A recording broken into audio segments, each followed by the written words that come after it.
ভাবছিলাম যে মনে হয় ফান করছে। আমি ওর সাথে আবার কতক্ষণ চিল্লাচিল্লি যাই উল্টাপাল্টা কথা বলিস কেন এই সেই আমি নিস তাহলে মানে এই ধরনের একটা বলছে যে এটা আজকের রাতের কোনো চিল্লাচিল্লি করা যাবে না। তো আমিও চুপ করে, আমার কাছে মনে হচ্ছিল কেউ আমাকে ছুরি দিয়ে আঘাত করে। আমার খালাতো ভাই উনি আসছে, তো অনেক দিন পর আর কি আসছে। আমি তখন 9-এ পড়ি, পহেলা বৈশাখ ছিল, আমি 8 থেকে 9-এ উঠে গেছি পহেলা বৈশাখ। তো ওই সময়টাতে দুষ্টামি করতেছে এরকম ভাবছিলাম যে মনে হয় ফান করছে। আমি ওর সাথে আবার কতক্ষণ চিল্লাচিল্লি যাই উল্টাপাল্টা কথা বলিস কেন এই সেই। আমার নাম শামিমা। শামিমা, বয়স কত? বয়স এখন 27 ইয়ার্স। ওকে, জন্ম জেলা? জন্ম পুরান ঢাকায়। পুরান ঢাকাতে আপনার জন্ম? হ্যাঁ, পুরান ঢাকাতেই আমার ফ্যামিলি। তার মানে আপনি ঢাকাইয়া কুট্টি যেটাকে বলে বলতে পারেন এরকমই। আচ্ছা, পুরান ঢাকার ভাষা পারেন? হ্যাঁ। ওকে, ঠিক আছে, আপনি যে ভাষাতে যেভাবে বলতে কমফোর্ট ফিল করেন সেভাবেই বলবেন। তো আমাদের এই যে অনুষ্ঠানটি জীবন গল্প, এটা নিশ্চয়ই আপনি শুনেছেন এর আগে? হ্যাঁ, শুনেছি। ওকে, ঠিক আছে, তাহলে আপনার আইডিয়া আছে। জি বলুন, আপনি কি গল্প আজকে আমাদেরকে শোনাতে এসেছেন? আমি আমার ছোটবেলা থেকে মানে জন্ম থেকেই শুরু করতে চাচ্ছি। জি শিওর। আমি হচ্ছি আমার বাবা যিনি ছিলেন উনিও পুরান ঢাকার, আমার মাও পুরান ঢাকার। তো আমি যদি আমার গল্পটা বলতে চাই তাহলে আমার একদম জন্মের আগে, মানে আমার বাবা আমার বিয়ে থেকে শুরু করতে চাচ্ছি। নিশ্চয়ই, নো প্রবলেম। তো আমার বাবা ছিলেন একজন ব্যবসায়ী পুরান ঢাকার। আচ্ছা। আর আমার মানে পাশাপাশি উনি হোমিওপ্যাথিক ডাক্তারও ছিলেন। ওকে। তো খুব ভালো একজন মানুষ ছিলেন। আর আমার আম্মু ছিলেন জমিদার, মানে জমিদার টাইপের, পুরান ঢাকায় লাইক জমিদার যেরকম থাকে আর কি, জমিদার বাড়ির মেয়ে ছিলেন। মানে পুরান এমন কি ছিল যে আগের পিতামহ বা প্রপিতামহ যেটাকে বলি জমিদার ছিল, এরকম এরকম মানে আমার নানাই ছিলেন জমিদার। ওই এলাকার সব বিচারশালী উনি করতেন, প্রভাবশালী খুব। তো ওই দিক থেকে আমার বাবা তো বিয়ের প্রস্তাব দেয়নি, মানে ফ্যামিলি থেকেই। আমার বাবার আবার একটা বিয়ে করেছিলেন আরো 8 বছর আগে আমার আম্মুকে বিয়ে করার, ওটা ছিল লাভ ম্যারেজ। তো আব্বু আর ওই বড় আম্মু একসাথে পড়াশোনা করতেন, ওই দিক থেকে দুইজন পরিচয় হয়ে বিয়ে হয়েছিল। কিন্তু 1.5 বছর পরে আমার ওই বড় আম্মু মারা যায়, অসুস্থ হয়ে মারা যান। তারপর আমার আব্বু আর বিয়ে করবেন না এরকম বলেছিলেন যে আর বিয়ে করব না। তারপর প্রায় 8 বছর পরে আমার দাদু আর ফুপ্পিরা মিলে মানে আমার আম্মুকে চুজ করে তারপর বউ করে নিয়ে আসেন। তো আমার আম্মু খুব অসুস্থ থাকতেন প্রায়, আমার আম্মু একটু ফিজিক্যালি একটু দুর্বল। তো ওইখান থেকে আমার আম্মুর বিয়ের প্রায় 2-3 বছর পরে আমার একটা বোন হয়। সেই বোনটা মারা যায় 6 মাসের মাথায়, আমার বোনটা মারা যায়। বোনটা মারা যাওয়ার পরে আমার আরেকটা কথা আমি এখানে ভুলে গেছি, যে আমার যে ফার্স্ট মা ছিলেন, মানে বড় মা, আমার আব্বুর যে রিলেশন ছিল, ওইখানে একটা মেয়ে হয়েছিল। ওই মেয়েটার প্রায় 6 মাসের মাথায় মানে পেট খারাপ করে অসুস্থ হয়ে মারা যায়। তো তার পরপরই আমার বড় মাও মারা যায়। তো ওইখানে হচ্ছে আমার ওই বাচ্চাটা ছিল মেয়ে বাচ্চা। হ্যাঁ, তো ওর পরে আমার আব্বু 8 বছর পর বিয়ে করে। তারপর আমার মার একটা মেয়ে হয়, ওই মেয়েটাও মানে ওই মেয়েটা হচ্ছে জন্মের সময় মারা যায়, আর ওই ফার্স্টেরটা হচ্ছে 6 মাস পর মারা যায়। তো এই মেয়েটা হচ্ছে জন্মের সময় মারা যায়। তারপর তার 5 বছর পর আমার ভাইয়া হয়, আমার ভাইয়া আসে। তারপর আমার আম্মুকে বলা হয়েছিল যে আপনার হয়তো অপারেশন করতে হবে, কারণ আপনি আর কনসেপ্ট করতে পারবেন না, খুব অসুস্থ ছিল আম্মু। 2টাই সিজার ছিল, তো ওই সময়টাতে আর কি সিজার বেশি করা যেত না, তাহলে রিস্ক, মানে লাইফে একটা রিস্ক থাকে। তো ওই দিক থেকে আমার আম্মুকে বলা হয়েছিল যে আপনার হয়তো বা ইউটেরাসের অপারেশন করতে হবে। তো আমার আম্মু তখন বলেছিল যে না, আমার একটা মেয়ে দরকার, খুব অসুস্থ অবস্থায় বলেছিল আমার একটা মেয়ে দরকার, মানে আমার যদি একটা মেয়ে থাকতো খুব ভালো। হয়তো বা সৃষ্টিকর্তাই চাচ্ছিলেন যে একটা মেয়ে, মানে আমি যে আসবো এটা তো আর উনি জানতেন না, কিন্তু থাকে না যে অনেক সময় কিন্তু মিলে যায় এরকম। তো আমার আব্বু বলছিল যে মেয়ে হোক ছেলে হোক, আরেকটা হলে ভালো হয়। তো ওইভাবে ট্রিটমেন্ট নিয়ে আমার প্রায় 2 বছর পরে আমি আমার আম্মুর মানে পেটে আসি। তারপর আমার জন্ম হওয়ার পরে আমরা ভালোই ছিলাম, আব্বুর বিজনেস ভালো ছিল। কিসের বিজনেস ছিল? ওনার হচ্ছে ইলেকট্রিক পার্সের বিজনেস ছিল। তো ওখান থেকে আব্বুর মানে ভালো বিজনেস করতেন। পুরান ঢাকায় ছিলাম আমরা, 4 জন একটা ফ্ল্যাট নিয়েছিলাম। আব্বু বিজনেস করতো, আমি স্কুলে ভর্তি হলাম, ভাইয়া স্কুলে ভর্তি হলো। তো খুব ভালোভাবেই কাটছিল দিনকাল।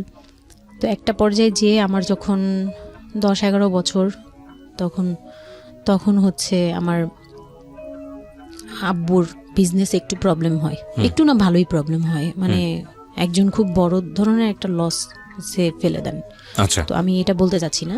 ওকে। তো যাই হোক, খুব বড় একটা ট্র্যাজেডি, মানে আমার লাইফের সবচেয়ে বড় ধাক্কাটা আমি ওখানেই পাই, যে আমার আব্বু এরকম একটা পার্সন ছিল। আব্বু সবসময় বলতো যেটা, যে আমার এই মেয়েটা হচ্ছে, আমি দেখতে নাকি সেই প্রথম যে আব্বুর বেবিটা ছিল না, মেয়েটা যেটা 6 মাসের মাথায় মারা গেল, আব্বু তাকে খুব ভালোবাসতো। আমি নাকি দেখতে সেম ওরকম হয়েছি, শুধু আমি কালো, ওই মেয়েটা ফর্সা ছিল। তো আমি যখন জন্ম হই তখন আব্বু নাকি আমার ফেস দেখেই কান্না করে দেয়, যে এটা আমার বড় বড় মেয়েটা যে ছিল তার মতো হয়েছে। তার মানে ও সেই, মানে আব্বুর ধারণা ছিল যে সেই আসছে, এরকম কিছু। তা আব্বু আমাকে অনেক আদর করতো, মানে অন্য অন্য বাবারাও আদর করে সব মেয়েদেরই, কিন্তু আব্বুর ভালোবাসাটা কেন জানি একদম ডিফারেন্ট ছিল, অনেক বেশি ভালোবাসতেন, অনেক বলার মতো না। সারাক্ষণ টেক কেয়ার, সারাক্ষণ, রাত নাই দিন নাই, সব সময়। আমার রাতে খুব বদভ্যাস ছিল, আমি রাত জাগতাম প্রচুর। প্রতি রাতেই আব্বু আমাকে হেঁটে হেঁটে ঘুম পাড়াতো কোলে নিয়ে। আচ্ছা, প্রায় 10 বছর 11 বছর পর্যন্ত আব্বু আমাকে কোলে নিয়ে ঘুম পাড়াতো, অনেক আদর করতো। আর যখন যেটা, তখন তো ছোট ছিলাম, যখন যেটা বলতাম আব্বু এখন এটা লাগবে, রাত দিন তো বুঝতাম না, আব্বু ওই সময় বের হয়ে যেত, মানে খুঁজতে বের হয়ে যেত কোথায় পাই এটা। আমার মেয়ে বলছে। তো ভাইয়ার সাথে খুব একটা এরকম হয় নাই, আমার সাথে বেশি হতো। তো ভাইয়া এটা নিয়ে একটু জেলাসও করতো, কারণ সাধারণতই কিন্তু মানে ভাই বোনের মধ্যে এই এটা থাকে। তো আমাদের মধ্যেও এরকম ছিল। তো আব্বু যখন বিজনেস লস হলো তখন খুব বেশি, মানে আব্বু ভেঙে পড়লো। আমরাও মোটামুটি, আমি তো আর বুঝি না, কিন্তু আমি তখন বুঝতাম যে আমার কিছু একটা কমতে যাচ্ছে, মানে কমতি হচ্ছে আমার, কারণ সব কিছু চাওয়ার পরপরই পাওয়া আর একটু লেট করে পাওয়া, এগুলো নিয়ে একটু মেন্টালি এতে পড়ে গেলাম। তো আব্বু বুঝতে দিত না, শুধু আম্মুকে বলতো যে ওদের বুঝতে দিবে না। আম্মু আমাদের বুঝতে দেয়নি কখনো, এরকমভাবে করেনি। কিন্তু একটা সময় দেখলাম কি আব্বু বাসা চেঞ্জ করছে, ছোট বাসা নিচ্ছে, মানে এগুলো খুব ব্রেনে গিয়ে লাগলো যে ছোট বাসা কেন, আর এরকম কেন হচ্ছে। আব্বু আস্তে আস্তে ব্যবসা গোটাচ্ছে, নতুন কিছু করার চিন্তা করছে, মানে এগুলো নিয়ে আমিও খুব ডিপ্রেসড হয়ে গেলাম। তখন আমি ক্লাস 6-7 পড়ি, এরকম হবে 7 থেকে 8 উঠবো এরকম। তো আব্বু সব কিছু গুটিয়ে চলে যাচ্ছিল ওনার এলাকায়, মানে দয়াগঞ্জের ওই সাইডে, মানে আমার দাদির এলাকা যে সাইডটা, ওই সাইডটাতে চলে যাচ্ছে। ওখানে চলে যাচ্ছে, বলছে আমি ওখানেই বিজনেস করবো, ওখানে একটু মানে রুম রেন্টও কম, আমি ওখানেই চলে যাব। আর আব্বুর যে ফ্ল্যাট একটা কিনেছিল, আব্বু এর মাঝখানে একটা ফ্ল্যাট কিনেছিল কিস্তিতে, তো ওইটাও সেল করে দেয়, সেল করে বিজনেসে ওইটাও ইনভেস্ট করে। এটা একটা বোকামি করে আমার আব্বু। যাই হোক, উনিও বুঝতে পারেনি। তো ওখানে যাওয়ার পরে সেখান থেকে আব্বু আর কিছু করতেই পারলো না। আর আমাকে করলো কি, ওই সাইডটা একটু মানে রাফ এলাকা, তো যে এলাকায় আব্বুরা মানে ওখানে গেল একটু অন্য ধরনের, মানে একটু ইফটিজিং বেশি হয়, এইসব প্রবলেম ফেস করতে হয়। আর আব্বু তো আমাকে বাসা থেকে বের হতে দিত না, আর ওই সময় আমাকে বোরকা পরাতো। তখন 10-11 বছর বয়স, কিন্তু ওই সময় আমাকে বোরকা পরাতো। তো ওই দিক থেকে চিন্তা করেছে যে এখান থেকে স্কুল চেঞ্জ করতে হবে, 8-এ উঠে যাচ্ছে মেয়েটা, তো এখান থেকে স্কুল না চেঞ্জ করে ওর মামার বাসায় থাকুক, আমার ছোট মামার বাসায় আর কি। আমরা তো নানু বাড়ি তো আমার ওইখানেই, বংশাল সাইডে আর কি। তো ওইখানে আমার মামা বাসায় নানু বাড়িতে রেখে আমার আব্বু যায়, কিন্তু রাখতে চায় না প্রথমে। আমার আম্মু খুব রিকোয়েস্ট করে যে এখানে ভালো থাকবে। আর আমার মামা ওইখানকার, আবার নানার পরে আমার মামাই ওখানে মোটামুটি প্রভাবশালী, মানে নানার যে প্রভাবটা ওটা আমার মামা পেয়েছে, মানে ওখানে বিচার টিচার যা হয় সব মামা করে, এখনও করে। তো ছোটো মামার বাসায় গেলাম, মামি আমাকে খুব আদর করতেন, মামি আমাকে অনেক স্নেহ করেন, সত্যি কথা এখনও অনেক স্নেহ করেন, কিন্তু আমার যাওয়া হয় না, ওটা আমি পরে বলছি। তো ওখানে ছিলাম, মামার বাসায় গেলাম, খালার ছেলে, বড় ছেলে, হ্যাঁ, উনি হচ্ছে আমার মানে মামার বাসায় আসছে হঠাৎ করেই। আমি জানতাম না যে কেন আসছে, মাঝে মাঝে দেখা হলে সালাম দিতাম। কি নাম ওনার নাম রিপন। ওকে। তো উনি হচ্ছে আমার মামার বাসায় আসছে। আপনার খালাতো ভাই? উনি আমার খালাতো ভাই, উনি আসছে। তো অনেক দিন পর আর কি আসছে। আমি তখন 9-এ পড়ি, পহেলা বৈশাখ ছিল, আমি 8 থেকে 9-এ উঠে গেছি, পহেলা বৈশাখ।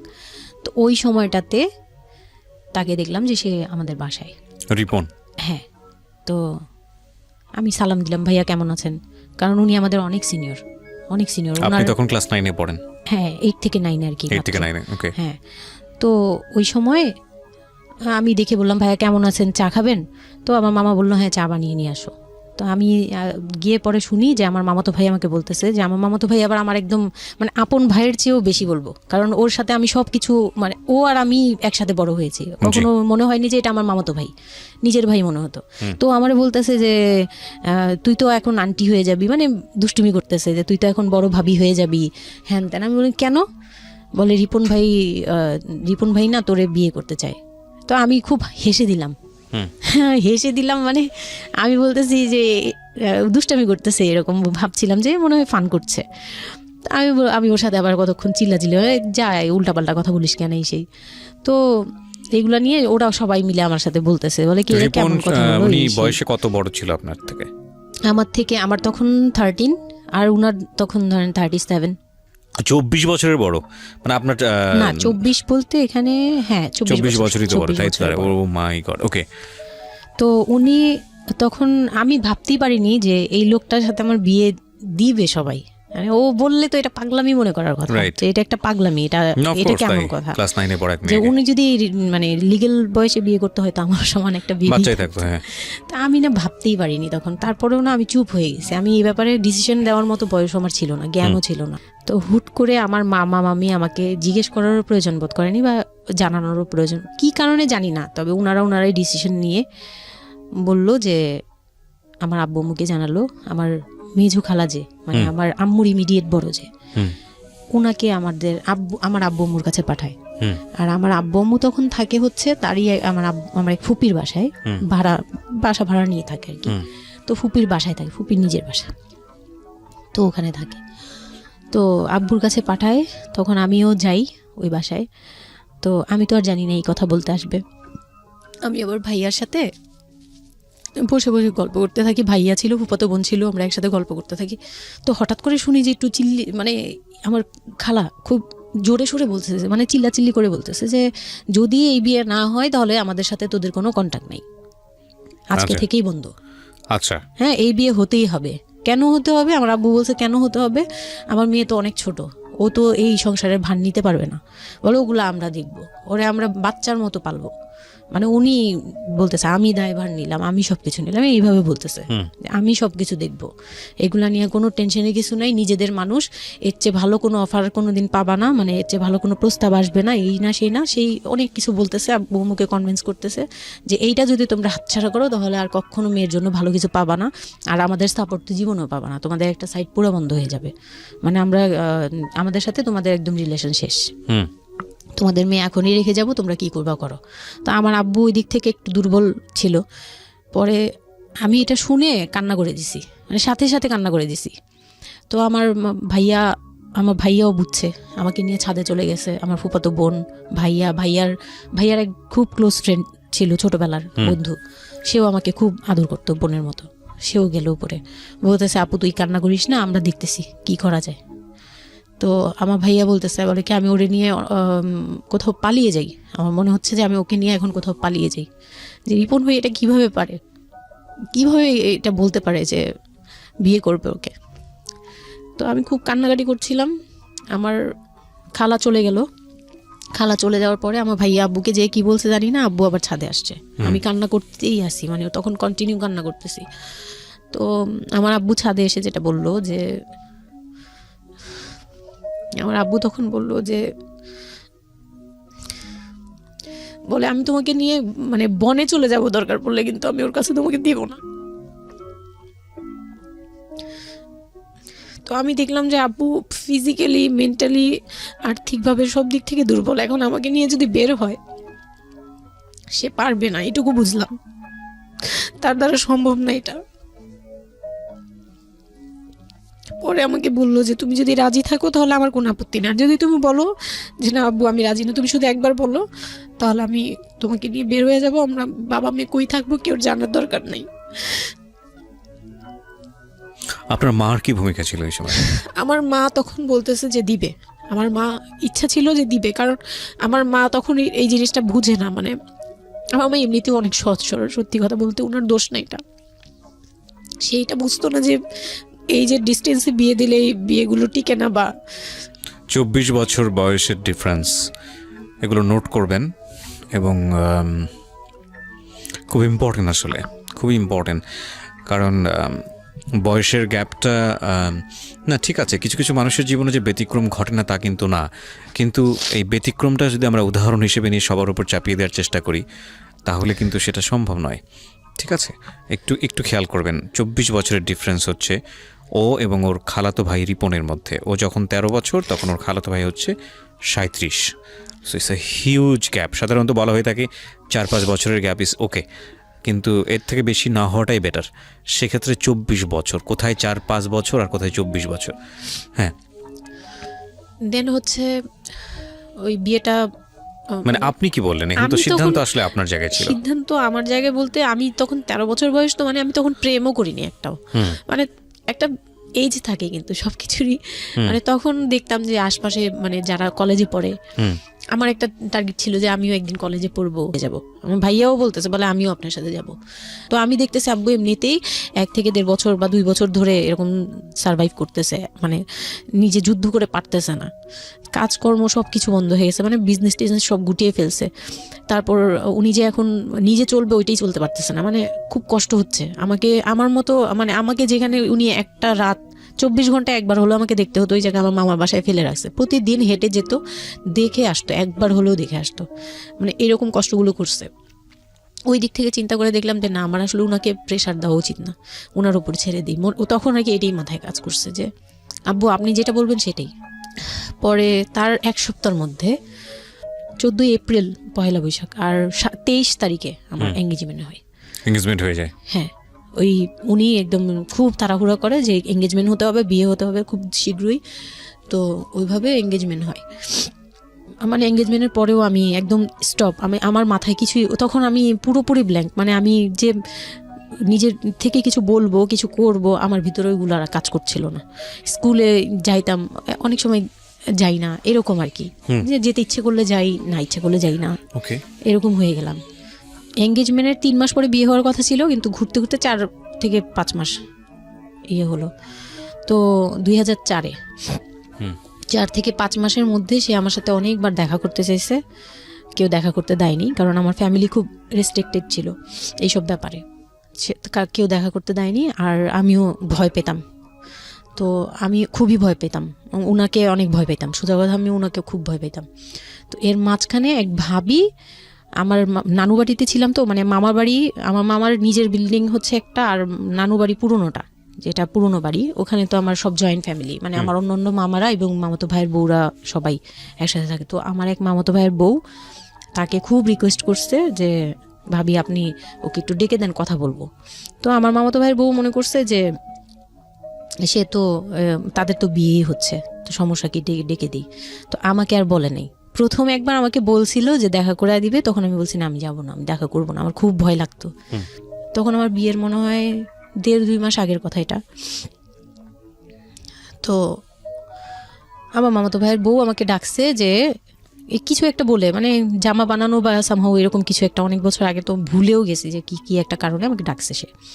তো আমি গেলাম, একদম মনের অজান্তেই গেলাম। গিয়ে পরে রুমে গেছি, পরেই দেখি হইল মানে রিপন বসে আছে। তো বসে আছে দেখে না আমার একদম খুব একটা আঘাত লাগলো যে এই ভাবি আমাকে এইভাবে নিয়ে আসলো। আর ভাবি তো মজা করে, মানে ওনারও দোষ না, উনি ভাবতেছে যে নতুন বিয়ে হবে, ওদেরকে একসাথে করিয়ে সেই।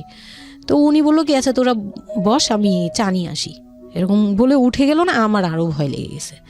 আর তখন আমি গিয়ে দেখতে পারলাম যে ওই লোকটার আচরণ খুবই খারাপ। মানে আমার কাছে তখন মনে হয়েছে যে কেন মনে হলো এটা, কেন মনে হলো, হুট করে ভাবি যখন গেল, সে সাথে সাথে আমার পাশে এসে বসছে এবং আমাকে মানে খুব মানে নোংরাভাবে টাচ করতেছে।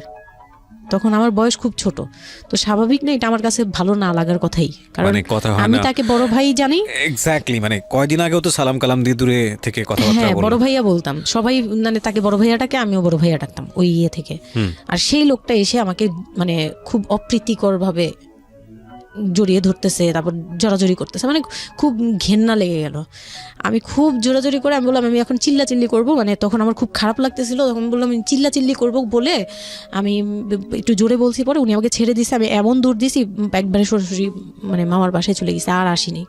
আর ওখানে গিয়ে অনেক কান্নাকাটি করছে যে এখন তো নাও করা যাবে না, আর এই লোকটা এরকম কেন, এই লোকটা তো তাহলে বিয়ের পরে মানে আমার একটা ভয় ঢুকে গেছে যে এই লোকটা তো তাহলে আমাকে না জানি কি করবে, এরকম একটা ভয় ঢুকে গেছে। তখন তো ছোট ছিলাম, আর আমাদের ওই সময়টাতে তো এত মিডিয়া ছিল না যে আমরা এত কিছু বুঝবো যে এই আর কি। তো ওখানে তারপর 1.5 থেকে 2 মাস পরে বিয়ে হলো। এর মাঝখানে অনেকবার ফোন টোন করতো, ইয়ে করতো, আমি রেসপন্স করতাম না। তো বিয়ে যেদিন হলো, বিয়ের রাতের কথাটা কি বলবো। নিশ্চয়ই আপনার যদি মনে হয় যে বিষয়টা সামাজিকতার জায়গাটা থেকে খুব সেন্সিটিভ, একটা মেয়ের মানসিকতার জায়গাটা থেকে, যেটা আসলে এটা আমার বলার মতো শক্তিও নাই সত্যি কথা বলতে। আমি এটাই আমার লাইফের সবচেয়ে বড় ট্র্যাজেডি, বিয়ের রাত। হয়তো আপনি খেয়াল করছেন কিনা জানি না, কিন্তু আপনি মাঝখানে বললেন যে আমি অ্যাফেয়ার করবো কিভাবে, আমার মন তো তখনই ভেঙে দিছে। আমার ভিতরে একটা ভয় কাজ করে।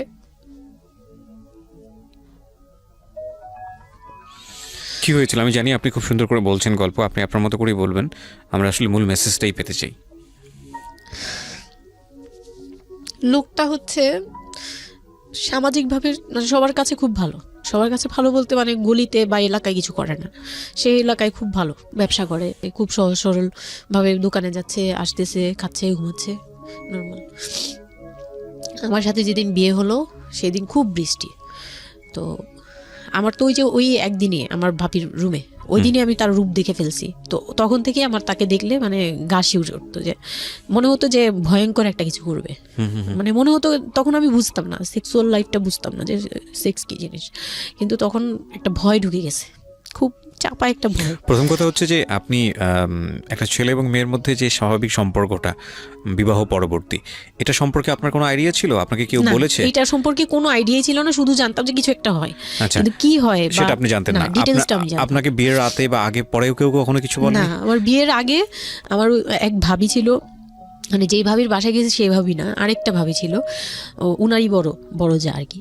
তো ওই ভাবি আমাকে জাস্ট কানে কানে বলছে যে আজকে কিন্তু যাই হোক একদম চুপ থাকবি, আমাকে এইভাবে বলছে। শুধু এটা বলছে আজকে যাই হোক, আরো ভয়ানক কথা বলেছে, মানে এটা শুনলে তো আরো ভয় লাগে। যাই হোক কি হবে, বলে কিছু বুঝো না তুমি, হ্যাঁ কিছু এতই ছোট, কিছু বুঝো না, এইগুলি বলতেছে। মানে আপনার মনে আরো বেশি ভয় ঢুকে গিয়েছে। কোন ধরনের চিল্লাচিল্লি করবি না, চুপচাপ থাকবি, মানে জাস্ট হাসি মুখে এরকম করে বলছে। কিন্তু আমার কাছে একটু ভয় লাগছে তখনই, যে এই লোকটা তো ওই সময় যদি এরকম মানে খপ করে জড়া ধরতে পারে, এই লোক কি করতে পারে, কি হতে পারে, মানে এই টাইপের একটা ভয় কাজ করছে তখন এই জিনিসগুলো বুঝতাম না, মানে ফিজিক্যাল রিলেশন বা এগুলি এই সম্পর্কে কিছুই জানতাম না। জানতাম যে কিছু একটা হয়, হাজব্যান্ড ওয়াইফে কিছু হয়, কিন্তু কি হয় এটা জানতাম না, এরকম ছিলাম।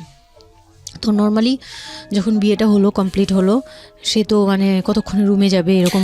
একটু পজ দিচ্ছি আমি এখানে, কারণ আমি জানি যে ম্যাক্সিমাম আমি গেস করছি এখানে, কারণ এখানে যারা শুনবে বা এই মুহূর্তে যারা শুনছে তাদের ইন্টেনশনটাকে আমি একটু ক্লিয়ার করতে চাই। সেটা হচ্ছে আমরা এটা বলি যে this is an entertaining show, but এই জীবন গল্প বলেন বা আমার লাস্ট 7-8 ইয়ার্সের ক্যারিয়ারে আমি রেডিওতে যে ধরনের প্রোগ্রাম করেছি, সোশ্যাল অ্যাওয়ারনেসের জায়গাটা থেকে এটা কী ধরনের ভূমিকা রেখেছি সেটা আপনারা আপনাদের জায়গা থেকেই ভালো মূল্যায়ন করতে পারবেন। বাট আমি একটু করজোরে আপনাদের কাছে একটা মিনতি করতে চাই, এই ঘটনাটাকে সিনেমা হিসেবে না দেখে, সিনেমার পর্দায় কিছু একটা ঘটতে যাচ্ছে এরকম একটা কিছু হিসেবে না দেখে, রেডিও হিসেবে না দেখে, একটু নিজের জায়গা থেকে চিন্তা করে দেখবেন, বা যদি বিষয়টা এরকম হয় একটা মানবিক জায়গা থেকে একটু চিন্তা করে দেখবেন। 24 বছরের গ্যাপ হাজব্যান্ড আর ওয়াইফের মধ্যে, 24 ইয়ার্স, 13 বছরের একটা মেয়ে, যে মেয়েটার জীবনে প্রেম বলতে কোনো কিছু আসেনি, শারীরিক সম্পর্ক কি সে বোঝেই না, এবং দ্বিতীয়ত যে বিষয়টা ইম্পর্টেন্ট, বয়ঃসন্ধিকালের একেবারে ইনিশিয়াল স্টেজে সে আছে, সে জানি না আসলে বিষয়গুলো কি। আর 37 বছর মানে হচ্ছে আমাদের পার্সপেক্টিভ থেকে, আমাদের সামাজিকতার জায়গা থেকে একটা ছেলে যখন একদম এই সমস্ত স্টেজ, প্রেম বলেন, শারীরিক সম্পর্ক বলেন, বা অন্যান্য যে বিষয়গুলো আছে সেগুলো বলেন, সেগুলো অতিক্রম করে মোটামুটি বৈষয়িক হয়ে গেছে। বৈষয়িক বলতে আমি যেটা বোঝাচ্ছি, এই জীবনে এসে দায়িত্ব ছাড়া অন্য কোনো কিছু থাকে না 37 কিংবা 40 বছরের পর থেকে, এরকম একটা স্টেজে আছে। তার মানে ওদের মধ্যে মেন্টাল ম্যাচিংয়ের কত বড় একটা গ্যাপ। সেই জায়গাটা থেকে ছেলেটা যদি মেয়েটাকে বুঝতে না চেষ্টা করে, বিশেষ করে ছেলের দায়িত্ব, কারণ যেহেতু সে সিনিয়র, যদি বুঝতে না চেষ্টা করে, তাহলে এটা কতটা অমানবিক এবং কতটা পাশবিক, কতটা ভয়ঙ্কর হতে পারে মেয়েটার জায়গাটা থেকে, এটা একটু চিন্তা করবেন। সো বিশেষ করে যারা বাসরাত বিষয়টাকে মাথায় রাখছেন তাদেরকে আমি বলবো প্লিজ থিঙ্ক লাইক দিস। হ্যাঁ, এখানে একটু মানবিক হওয়া প্রয়োজন। এখানে যদি আমরা শুধু এন্টারটেনমেন্ট হিসেবে বিষয়টাকে নেই, তাহলে আমি আসলে যে কারণে এই বিষয়টা আনতে চাচ্ছি সেই মেসেজটা ক্লিয়ার হবে না। Okay, so please feel the story actually. তারপর বিয়ের দিন যেটা আর কি, রাতের বেলা সবাই আমাকে নিয়ে আসলো বাড়িতে, মানে ওনাদের বাসায়। তো ওই বাসায় হচ্ছে একটা রুম, মানে প্রথম হচ্ছে বাসায় ঢুকেই কোনো বারান্দা টারান্দা কিছু নেই, শুধু রুম আর সিঁড়ি। সিঁড়ি ঘর, মানে পুরান ঢাকার বাসাগুলো একটু বেশি হয়তো খুব ছোট ছোট হয়তো, ঘিঞ্জি টাইপের হয়। আমি একসময় জিএসআরসিতে কাজ করতাম, আমার ফার্স্ট জব ছিল ওটা, আমি সার্ভে করেছিলাম পুরান ঢাকায়। সেটাই আমার প্রথম পুরান ঢাকায় যাওয়া, এবং আমার কাছে মনে হয়েছিল যে আমি কোথায় এসেছি। অনেক ঘিঞ্জি ভাইয়া। না, এটা কারণ হচ্ছে কি, পুরান ঢাকা নিয়ে অনেকেই অনেক কিছু বলেন, কারণ ঢাকায় যারা, তাদের কাছে পুরান ঢাকাটা একটা নস্টালজিক জায়গা। আমি তো আর ঢাকায় বড় হইনি, সো আমার কাছে ঢাকা, আমি যখন ঢাকায় প্রথম পাড়া দিয়ে যখন পাবলিক বাসে উঠেছিলাম, তখন আমার কাছে মনে হচ্ছে আল্লাহ আমি কোথায় আসলাম, এই জায়গায় আমি কেন আসলাম। তো নর্মালি হচ্ছে ঢাকায় এরকম। তারপরে যখন পুরান ঢাকায় গেলাম, পুরান ঢাকার সাথে আমার ওই ধরনের অ্যাটাচমেন্ট কখনোই ছিল না, অনেক বেশি, অনেক ঘিঞ্জি। আমার মনে আছে চকবাজারের যেই চকবাজার নামে একটা যে জায়গা আছে, ওখানে চুরি পট্টি বা কি যেন একটা আছে না, যে মেয়েদের কসমেটিক্স বিক্রি করে, ম্যাক্সিমাম হচ্ছে নকল, আমি জানি না এখন কিরকম আছে। তো আমি জীবনে কোনোদিন দেখি নাই যে একটা মানুষ আরেকটা মানুষকে গলি দিয়ে ক্রস করতে পারে। এবং ইন্টারেস্টিং বিষয় হচ্ছে, এখানে তো মেয়েরা ঢোকেই না, এবং ওর ঢোকার পরে ওপরে ছাদ, মানে এমনভাবে বিল্ডিংটা, অনেকগুলো বিল্ডিং মিলে ওই এলাকাটা, ওখানে আকাশ দেখা যায় না, মানে এরকম একটা অবস্থা যে একজন আরেকজনকে ক্রস করতে খুব ভয়ানক, মানে রীতিমতো ভয়ানক অবস্থা। আর আমি সার্ভে করেছিলাম, যেহেতু আমি বিল্ডিংগুলো সার্ভে করতাম, মানে অনেক, আমি একদম ইউনিভার্সিটিতে অনার্স দিয়ে, না অনার্সের থার্ড ইয়ার বা সেকেন্ড ইয়ারে থাকা অবস্থার ঘটনা এটা, আমি সার্ভে করেছিলাম বিল্ডিংগুলো। তো সেই সময় ওই সময়টাতে আমার একটু জানা হয়েছে আর কি। তো আসলে ভয়ানক রকমের ঘিঞ্জি। হ্যাঁ, তো বলুন যেটা বলছিলেন। তো যেটা বলছিলাম যে ওই রাতে ওই একটা রুম, এরকম রুমের উপরে রুম, তার উপরে রুম, মানে সিঁড়ি রুম এরকম। আর প্রথম যে রুমটা, মানে নিচতলায় যে রুমটা ছিল, সেই নিচতলার রুমের সিঁড়ির নিচে ছিল চুলা আর বাথরুম, সিঁড়ি কর্নারে। ওকে, মানে এটা হচ্ছে ওদের নিজের বাড়ি।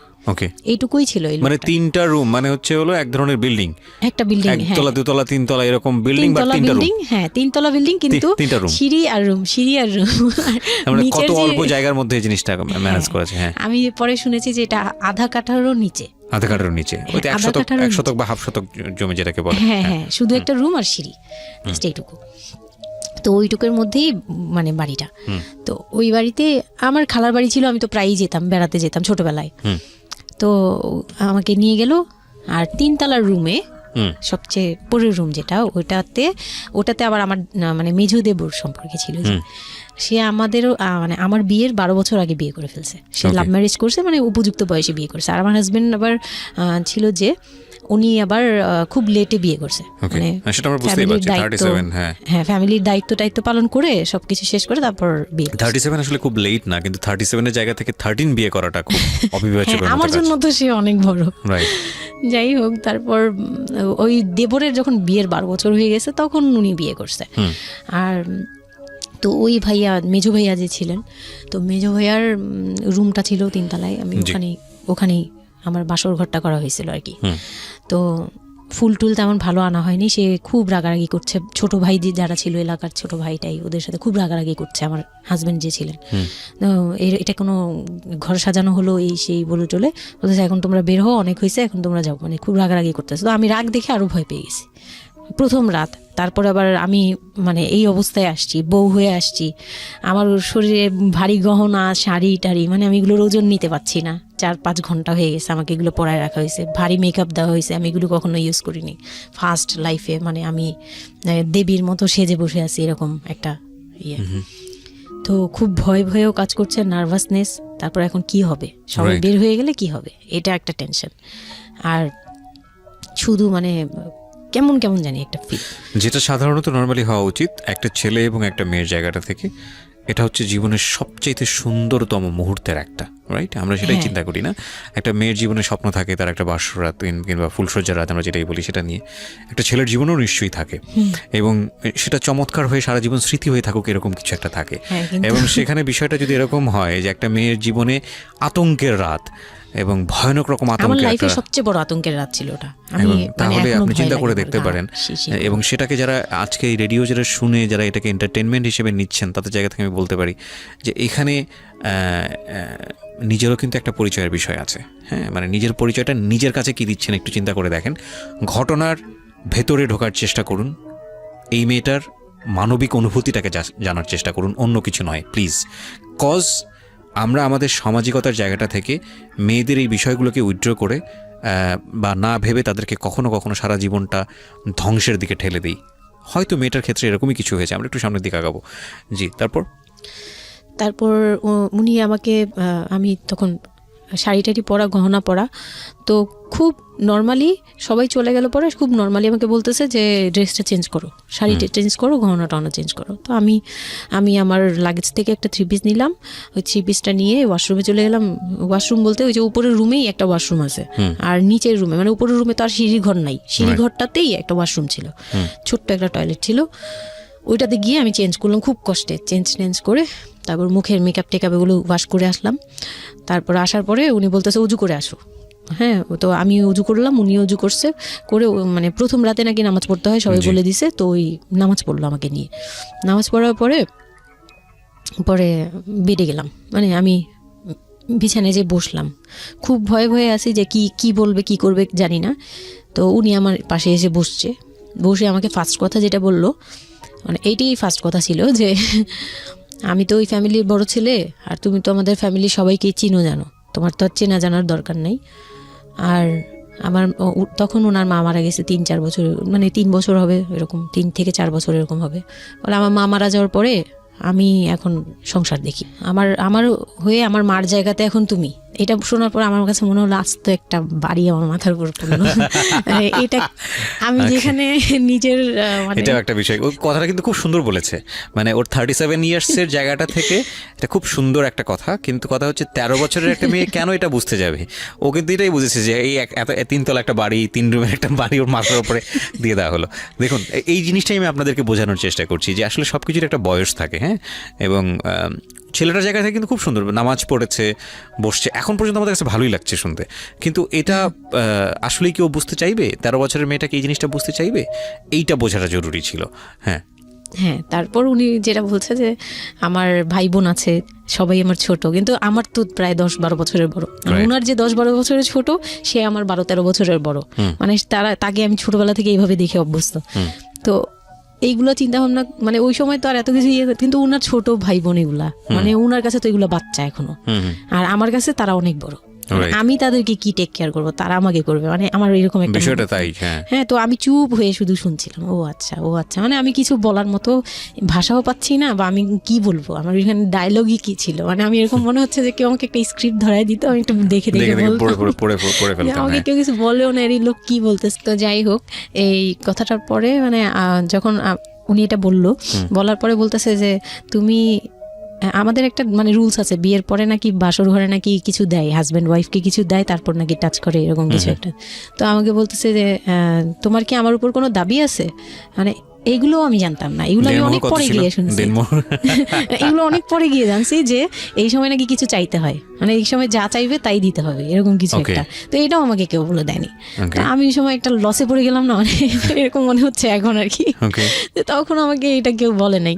বাই দ্য ওয়ে, আমরা যার গল্প আজকে এখানে শুনছি উনি হচ্ছেন শামীমা।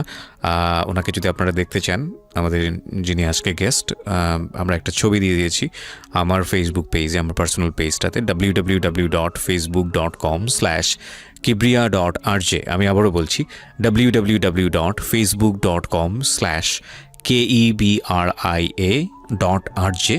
পেজটি আছে আরজি কিবরিয়া নামে। লাইক দিতে ভুল করবেন না, অবশ্যই লাইক দেবেন। আমরা ছবিটা একটু পরে সরিয়ে নেব, সুতরাং যারা দেখতে চান ওখানে গিয়ে আপনারা নক করতে পারেন। হ্যাঁ, যেখানটা ছিলাম আমরা। তো আমি বললাম যে না, আমি জানতাম না দাবি জিনিসটা কি। তো না বলার পরেই সে তো মানে আমার কাছে খুবই, মানে এই কথাগুলো বলতে আমি বলতে পারবো না। ঠিক আছে, বলার দরকার নেই, আমরা সিচুয়েশনটা বুঝতে যাচ্ছি যে ওইটা আমার ফার্স্ট নাইট ছিল, আর আমি ওগুলা মানে ওই ফিজিক্যাল ব্যাপারগুলো আমি বুঝতাম না, ওই সময়টাতে বোঝার কথাও না, বুঝতামও না, একদমই বুঝতাম না যে এই হয়। তো যখন উনি শুরু করলো, শুরু থেকে শেষ পর্যন্ত মানে খুব অল্প সময়ের মধ্যে খুব অমানবিকভাবে, মানে এটা এখন বর্তমানে যদি আমি কল্পনা করতে যাই, তাহলে এটা একমাত্র পারে রেপিস্টরাই পারবে এটা রেপ ছাড়া কিছুই ছিল না, না মেনে নিস তাহলে মানে মানে এই ধরনের একটা বলছে যে এটা আজকের রাতের কোনো চিল্লাচিল্লি করা যাবে না। তো আমিও চুপ করে, আমার কাছে মনে হচ্ছিল কেউ আমাকে ছুরি দিয়ে আঘাত করতেছে, মানে মনে হচ্ছিল যে কেউ আমাকে ছুরি দিয়ে আঘাত করতেছে, আর আমি ব্লাড দিয়ে পুরো মানে আমার শরীরে সব ব্লাড বের হয়ে যাচ্ছে। আমার এরকম মনে হচ্ছে যে আমার শরীর থেকে সব ব্লাড বের হয়ে যাচ্ছে, আমি মানে গরু কাটলে যেরকম ইয়ে করে না, আমি এরকম কাঁপতেছি, ওরকম কাঁপতেছি। কিন্তু সে তার কাজ করলো। আমি খুব অবাক হয়েছি যে আমি উঠে বসতে পারতেছিলাম না, সে আমাকে টান দিয়ে উঠে বসাইছে, বসায় বলতেছে ওয়াশরুমে যাও। আমি ওয়াশরুমে কীভাবে গেছি আমি জানি না, আমি খুব ধরে ধরে খুব মানে খুব কষ্টে কাঁপতে কাঁপতে ওয়াশরুমে গেলাম, ফ্রেশ হয়ে আসলাম। আসার পর আমি খুব কষ্টে যে আমি যখন বিছানায় মানে ঘুমাতে যাব তখন আবার মাই গুডনেস এরকম করে সে সারা রাতে মানে রাত 3টা থেকে ভোর সকাল 8টা পর্যন্ত 4বার আমার সাথে এইরকম করলো। আমি আর সকালে উঠতে পারি না, মানে আমি উঠে বসতে পারি না। তারপর 2-3 দিন কি হয়েছে আমার মাথায় নেই, মানে আমি এখন আর এটা বলতে পারবো না, কারণ আমি পুরো সেন্সলেস ছিলাম, আর ওনারে দেখলেই আমার ভয় লাগতো। সে যতবার আসতেছে সামনে। 2-3 দিন আপনি সেন্সলেস অবস্থায় ছিলেন? আমি জানি, মানে আমি সেন্স ছিল, কিন্তু আমি এখন গল্পটা বলতে পারবো না যে এই 2-3 দিনে কি হয়েছে। আচ্ছা আচ্ছা। এই 2-3 দিন আমার বৌভাত হয়েছে, আমাকে পার্লারে নিয়ে যাওয়া হয়েছে, কিন্তু আমি নিস্তব্ধ। আর তখন আমার মানে শারীরিক কন্ডিশন খুব খারাপ, কিন্তু সবাই বুঝতেছিল, কিন্তু কেউ বুঝতে দিচ্ছিল না আমাকে। মানে এভরিবডি অ্যাভয়েড দিস, মানে সবাই জিনিসটাকে অ্যাভয়েড করছে, তারা পার্টিটাকে এনজয় করছে। এটা শুধু আপনার ফ্যামিলির সমস্যা না, এটা আমাদের পুরো সমাজেরই সমস্যা। এটা সমাজটাই অ্যাভয়েড করে। এবং আমার মনে আছে I face huge difficulty for the first time যখন আমি রেডিওতে এই ধরনের একটা, আমি নট আজকেই না প্রথম, আমি এটা আগে বিষয়গুলো খুব চ্যালেঞ্জ জায়গা থেকে আমি প্রচার করার চেষ্টা করেছিলাম। অ্যান্ড আই ফেস, এগুলো হয়তো আমার লিসনাররা কখনোই জানে না, আই ফেস হিউজ ডিফিকাল্টিস। যখন আমার প্রথম বইটা পাবলিশড হয় সেটা নিয়েও আমার একটা বড় ধরনের ডিফিকাল্টি ফেস করতে হয়েছে। একটা অদ্ভুত বিষয় হচ্ছে আমাদের সমাজে এই বিষয়গুলোকে আমরা অ্যাভয়েড করি, আমরা ঢেকে রাখতে চাই, আমরা মনে করি এটা একটা ট্যাবু, এটা সমাজে 8-10 জন মানুষের সামনে এটা নিয়ে আলোচনা করা যায় না। একটু চিন্তা করে দেখবেন আলোচনা করা যায় না এটা কোন অর্থে? যদি বিষয়টা নিয়ে সুড়সুড়ি দেওয়া হয়, যদি বিষয়টা নিয়ে এমনভাবে বলা হয় যে এটা এমনভাবে প্রেজেন্ট করা হচ্ছে যেটা একটা রগরগা বিষয়, এবং সেটা শুনে আরও কারোর মধ্যে এই ধরনের পাশবিক বা সে আসলে এন্টারটেনমেন্টের জায়গা থেকে নিয়ে এটাকে মজা হিসেবে নিল, বিষয়টা তখনই একটা প্রশ্ন আসে।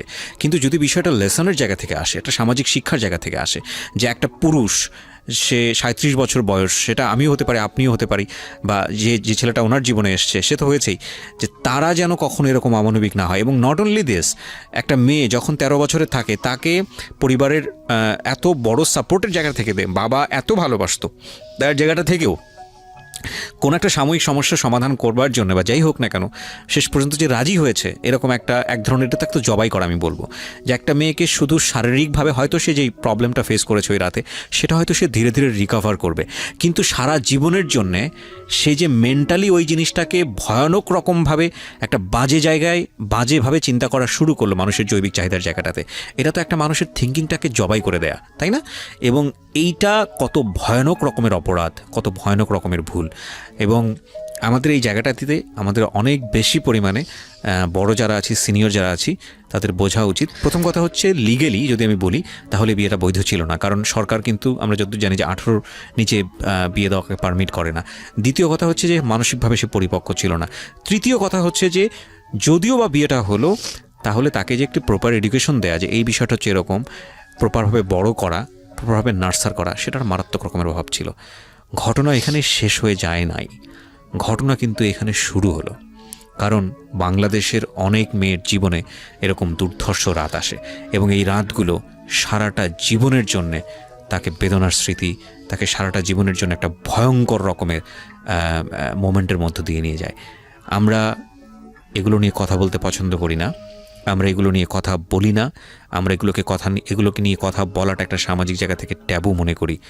এই ট্যাবুর ধাক্কায় কত কত মেয়ের জীবন, কত কত মানুষের জীবন, কত কত সংসার জীবন নরকে পরিণত হয়েছে, সে খবর অনেকেই আমরা রাখি না, রাখার প্রয়োজন মনে করি না। But this is a very important issue, that's why I am discussing on this. Okay, বলুন আপনি। তারপর যেটা হচ্ছিল যে মানে ওই রাতের পর থেকে মানে ওই লোকটাকে আমার শুধুই দায়িত্ব মনে হয়েছে। মানে আমার কাছে মনে হতো যে এটা আমার দায়িত্ব, যে উনার বাসায় আমার থাকতে হবে, আর উনার সাথে থাকলে আমার এরকম করতে হবে। You feel like this, right?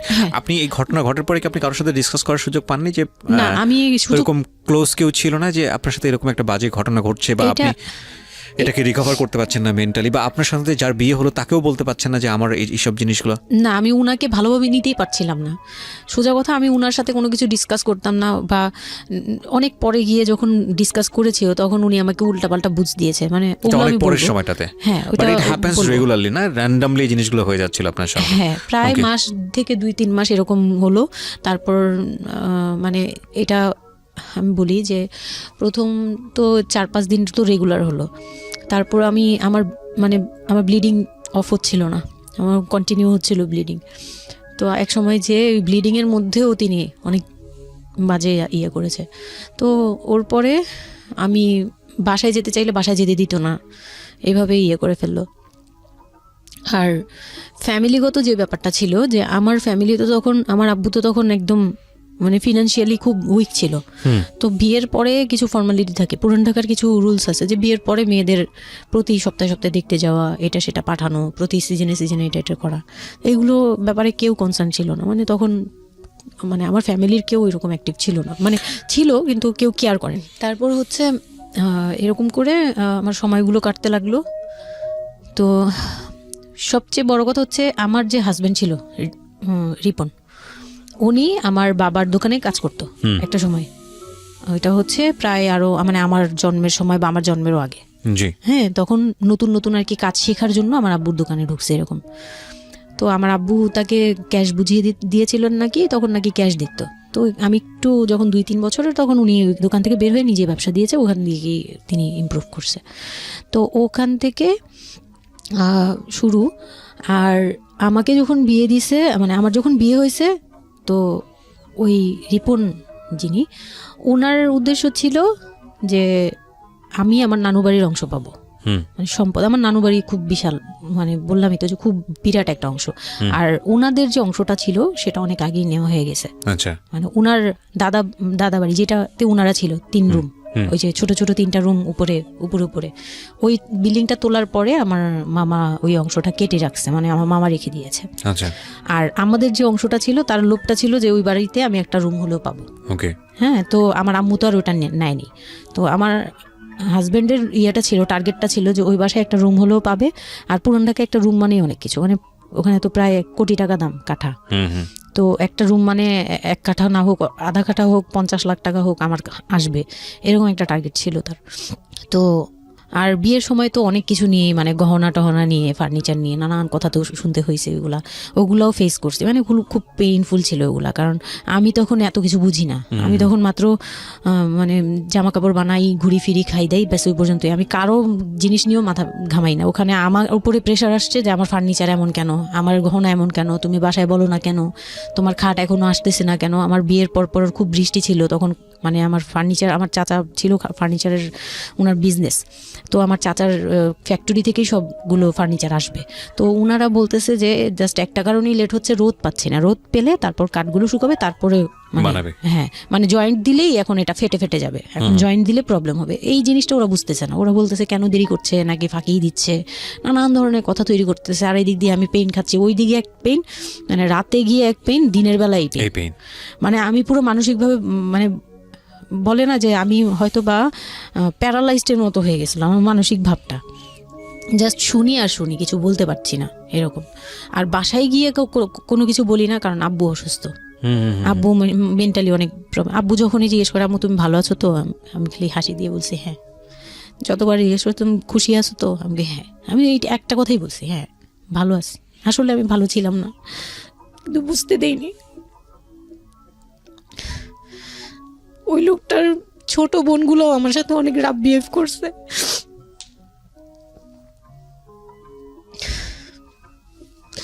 তো অনেক রুডলি আচরণ করেছে। আর ওনার যে ছোট ভাইটা ছিল, মানে আমার যে মেজো ভাই যেটা আর কি, ওনার আগে যেটা বিয়ে করেছে, তো ওনার ওয়াইফ ছিল আমার অনেক বছরের বড়, কারণ তাদের বিয়ে হয়েছিল 12 বছর আগে। আমার বিয়ের 12 বছর আগে তার বিয়ে হয়েছিল। আমি যখন বাড়িতে বেড়াতে আসতাম তখন মানে ভাবি রাতে খাওয়া দাওয়া এরকম, আমি ভাবি বলেই ডাকতাম, কিন্তু সম্পর্কে আমি বড় যা। কিন্তু উনার প্রায় উনাকে আমাকে একসাথে কোথাও দেখলে কেউ বলতো যে তোমার মেয়েটা, মানে এভাবে বলতো।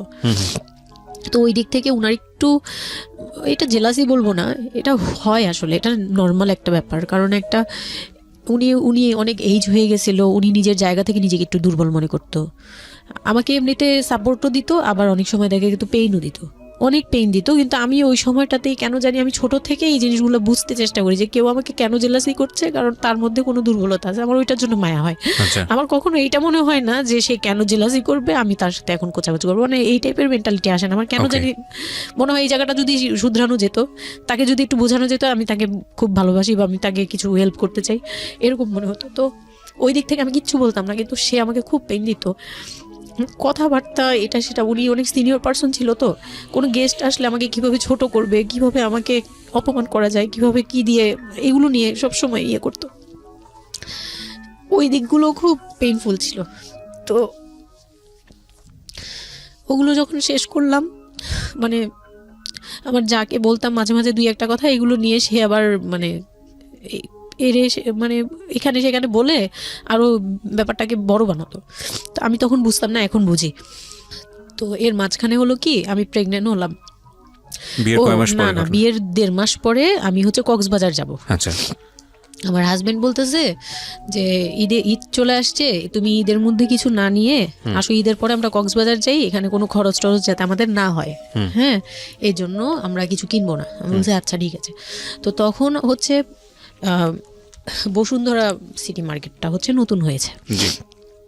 তো উনি বলতেছে আমরা বসুন্ধরা সিটিতে যাব শপিংয়ে, কিন্তু উনি যেটা বলতেছে যে আমার মানে বসুন্ধরা সিটিতে যাবে, কিন্তু আমাকে যে কিছু কিনে দিবে না এটা আমি জানতাম না। তো ওনার সাথে আমি গেলাম, প্রায় 20 থেকে 25 হাজার টাকা শপিং করলো। ওগুলা হচ্ছে সব ওনার বোন জামাই, বোনের বাচ্চা কাচ্চা, মানে ফ্যামিলির জন্য আর কি, ভাই বোন। আমিও পছন্দ করে করে কিনলাম সবার জন্যই যা যা লাগে। কেনাকাটার পরে আমি তো তখন ছোট মানুষ, তখন তো আমার 13-14 বছর বয়স। তো আমি কখনো এমন হয়নি যে আমি ঈদে জামা কাপড় নিইনি বা জামা কাপড় নতুন জামা কিনিনি, এরকম কখনোই হয়নি। তো ওইটা আমার বিয়ের ফার্স্ট ঈদ। তো আমার একটা শখ ছিল কি যে অন্তত একটা কটন ড্রেস হলেও আমি পাবো, এরকম একটা ইয়ে ছিল আমার ভিতরে যে না, আমাকে কি আর না দিবে নাকি, বলছে দিবে না, হয়তো বা ভালো কিছু দিবে না, হয়তো নর্মাল কিছু হলেও আমাকে দিবে, ঈদে তো আর পুরনো জামা পরে থাকবো না। তো আমার এরকম ধারণা ছিল। ও পুরো শপিংটা শেষ করলো সারাদিনে, আমি রোজা রেখে পুরো শপিংটা করলাম খুব চয়েস করে করে। লাস্ট মোমেন্টে যে সে আমাকে নিয়ে চলে আসতেছে, যখন সে আমাকে নিয়ে রওনা দিল, মানে আমার মনটা খারাপ হয়ে গেল। আমি কিচ্ছু বলিনি, প্রথম ঈদ এটা। তো আমি কিচ্ছু বলিনি। সাচ এ ইডিয়েট, মানে নাথিং টু সে, মানে স্পিচলেস টোটালি। হ্যাঁ, পরে উনি কিচ্ছু কিনে দিল না আমাকে, তখন আমি না, মনটা খারাপ হলো আমার, কারণ স্বাভাবিক এটা আমার এখনকার বয়স। উনি আমাকে করলো কি যে আসার সময় বলতেছে যে একবারে নিচে, তখন বলতেছে তোমার কি মন খারাপ? আমি বলছি যে না, আমি তো কিছু নেই নাই, ঈদের দিন কি পরবো? তো বলতেছে তোমার তো অনেক ড্রেস নিয়ে আসছো, ওগুলা থেকেই পরো, ওগুলোই তো এখনো পুরোনো হয়নি, এখন দরকার কি আছে কেনার? বলে তারপরে চুড়ি দেখলো, চুড়ি দেখে আমাকে 2 মুঠ চুড়ি কিনে দিল 200 টাকা। এই ছিল আমার ঈদের, মানে ফার্স্ট অ্যান্ড লাস্ট, এইটাই ছিল আমার শপিং, আর কোনো কিচ্ছু কিনে দেয়নি সে আমাকে। তো বাসায় আসলাম, বাসায় আসার পরে তার ভাই বোনরা বলতেছে যে সবার জন্য কিনছেন, ওর জন্য কিছু নেন নাই। সে আমাকে, মানে তার ফ্যামিলি থেকে আমাকে সেভ করবে কি, সে আমাকে বরঞ্চ বলতেছে যে ওরে কি কিনে দিব, ওর বাসা থেকে আমারে কি দিছে যে আমি ওকে কিনে দিব। তখন আমি বুঝলাম যে ও আচ্ছা, সে কিনে দেয়নি। হ্যাঁ, তো আমি আর বাসায় কিন্তু কিছু বলিনি বা বাসায় যাইও নাই। এর মধ্যে বাসা থেকে আসলে সামর্থ্য কি ছিল আপনার ফ্যামিলিকে, মানে কিনে দেওয়া হয়েছিল কি ঈদের প্রথম দিন জামাইকে কিছু কিনে দেওয়া বা এরকম কোনো কিছু? হ্যাঁ, এটা করেছিল চান রাতে, একবারে লাস্টের দিকে। শপিংটা হয়েছে তার আগে। তো সে এটা বলে ফেললো প্রায় 20 রোজার পরে এই ঘটনা আর কি। তো একবারে চাঁদ রাতের দিন আমার ভাই আর কি একটা পাঞ্জাবি গিফট করলো তাকে, আর সে আমাকে আর কিছুই দিল না। হ্যাঁ, সে ভাবতেছে যে আমি বুঝি বাসায় জানানোর পরে তখন এটা করছে। হ্যাঁ, তখন গিয়ে আরো খেপে গেল যে আমি নাকি বাসায় জানাইছি, তাকে ছোট করলাম এই জন্য। কিন্তু আসলে মানে সত্যি কথা বলতে যে আমি কিছুই বলি নাই, আমার মুখ দিয়ে তখন কথাই আসতো না, আমি ম্যানেজ কি করব, আমার তো কিছুই মাথায় থাকতো না তখন। আমি তো পুরো মেন্টালি একটা ইয়েতে ছিলাম। তো আমার এমনও মনে হয়েছিল তখন, মানে ওই মাসখানিক যে সে আমাকে ওই ফিজিক্যাল টর্চারগুলো করতো, তখন আমার এমনও মনে হয়েছিল যে আমি এক কাজ করি, বের হয়ে কোথাও চলে যাই, মানে অজানার উদ্দেশ্যে কোথাও চলে যাই। যদি আব্বুর এই অবস্থা না থাকতো হয়তো আমি করতাম এটা। সত্যি কথা বলতে একমাত্র আব্বুর কথাটা যখন মনে আসছে, চোখে ভাসছে যে আমার আব্বু তো মরে যাবে, তখন গিয়ে আর এটা করতে পারিনি, নয়তো ঠিকই আমি বের হয়ে যেতাম। তো ঈদ আসলো, ঈদের পরের দিন কক্সবাজারের উদ্দেশ্যে রওনা দিল। আর তার একটা অভ্যাস ছিল যে মানে সে কিছু দিলে বা করলে বা আমার জন্য যদি সে 2 টাকাও খরচ করতো, এটা খুব হাইলাইট করতো, সবার সামনে তুলে ধরার জন্য চেষ্টা করতো। ওই কক্সবাজার যাবে, সে খুব মানে ঢোল পিটাচ্ছে যে আমাকে নিয়ে কক্সবাজার যাচ্ছে, কিন্তু শপিং করে দেয়নি, এটা আবার হাইড করতেছে। আচ্ছা, যাই হোক, ওই সব বলতে গেলে শপিংয়ের টাকা সেভ করে আমাকে কক্সবাজার নিয়ে যাচ্ছে। তো গেলাম কক্সবাজারে, সেখানে গিয়ে আরেক ধাক্কা খেলাম যে কক্সবাজার যাওয়ার পরে প্রথম রাত মোটামুটি ভালো ছিলাম, পরের দিন সকালে সে আমার সাথে মানে এমনভাবে মানে ফিজিক্যাল রিলেশন করতে চেয়েছে যেটা সম্পর্কে আমি অবগত ছিলাম না, মানে আমি জানতাম না যে এরকম কিছুও হয়।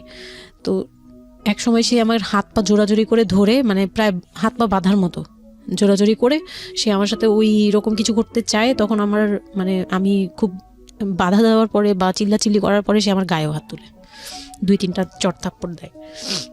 আপনাদের মধ্যে সম্পর্কের জায়গাটা কি আপনি তখনও কি ওনাকে আপনি করে বলতেন? হ্যাঁ, আমি এখনো স্টিল নাও। তার মানে বিষয়টা এরকম হয়ে গেছে যে ওই দূরত্বটা বিয়ের পরে ছিল, এবং সেই দূরত্ব থাকা অবস্থায় ও এই জিনিসগুলো প্র্যাকটিস করে যাচ্ছে ওর মতো করে, এবং সেখানে যখন ও সাকসেসফুল হতে না পারছে তখন সে আপনার গায়ে হাত তুলছে, তাই তো? সেটাই। হ্যাঁ, তারপর আর সবচেয়ে বড় কথা হচ্ছে সে তার জায়গাটা, সে তার চাওয়াগুলো সব পূরণ করতেছে, বাট আমার দিকটা দিচ্ছে না। এবং সে যে শুধু আমার না, মানে সে মানুষটাই এমন, আগে বুঝি নেই, পরে অনেক ধীরে ধীরে গিয়ে পরে বুঝতে পেরেছি যে উনি সম্পূর্ণ সেলফ সেন্টার, মানে নিজের যেটা অধিকার সেটা সে আদায় করে নিবে, তার বাকিগুলো নিয়ে তার কোনো মাথা ব্যথা হচ্ছে বা কার কি হচ্ছে এটা দেখার বিষয় না, এটাই মেন্টালিটি। তো এইগুলো করার পরে আমার মানে খুব পেইন হলো, আমার খুব কষ্ট হলো যে আমি কবে ঢাকায় যাব, একটা পেইন। ওটা কি জীবনে প্রথম কক্সবাজার যাওয়া? হ্যাঁ, ওটা আমার লাইফে ফার্স্ট। চিন্তা করে দেখুন, এক ধরনের হানিমুনি বলা চলে ওদের জন্য। হানিমুনি করা হয়েছিল, কিন্তু ওটা আমার জন্য হানিমুন ছিল না, অন্য কিছুই ছিল। আচ্ছা, খুব পেইনফুল ছিল। ওকে, যাই হোক, আমি খুব ভয়ে ছিলাম যে এখানে আমাকে মেরে ফেললেও কেউ জানবে না, এরকম একটা ফিল ছিল আমার ভিতরে। একটা জিনিস চিন্তা করতে পারেন, প্রত্যেকটা মোমেন্ট একটা মানুষ একটা মেয়ের সাথে, একটা ছেলের সঙ্গে বসবাস করছে একটা মেয়ে, এবং তাদের স্পেশাল মোমেন্টসগুলো তার জন্য ভীতির কারণ।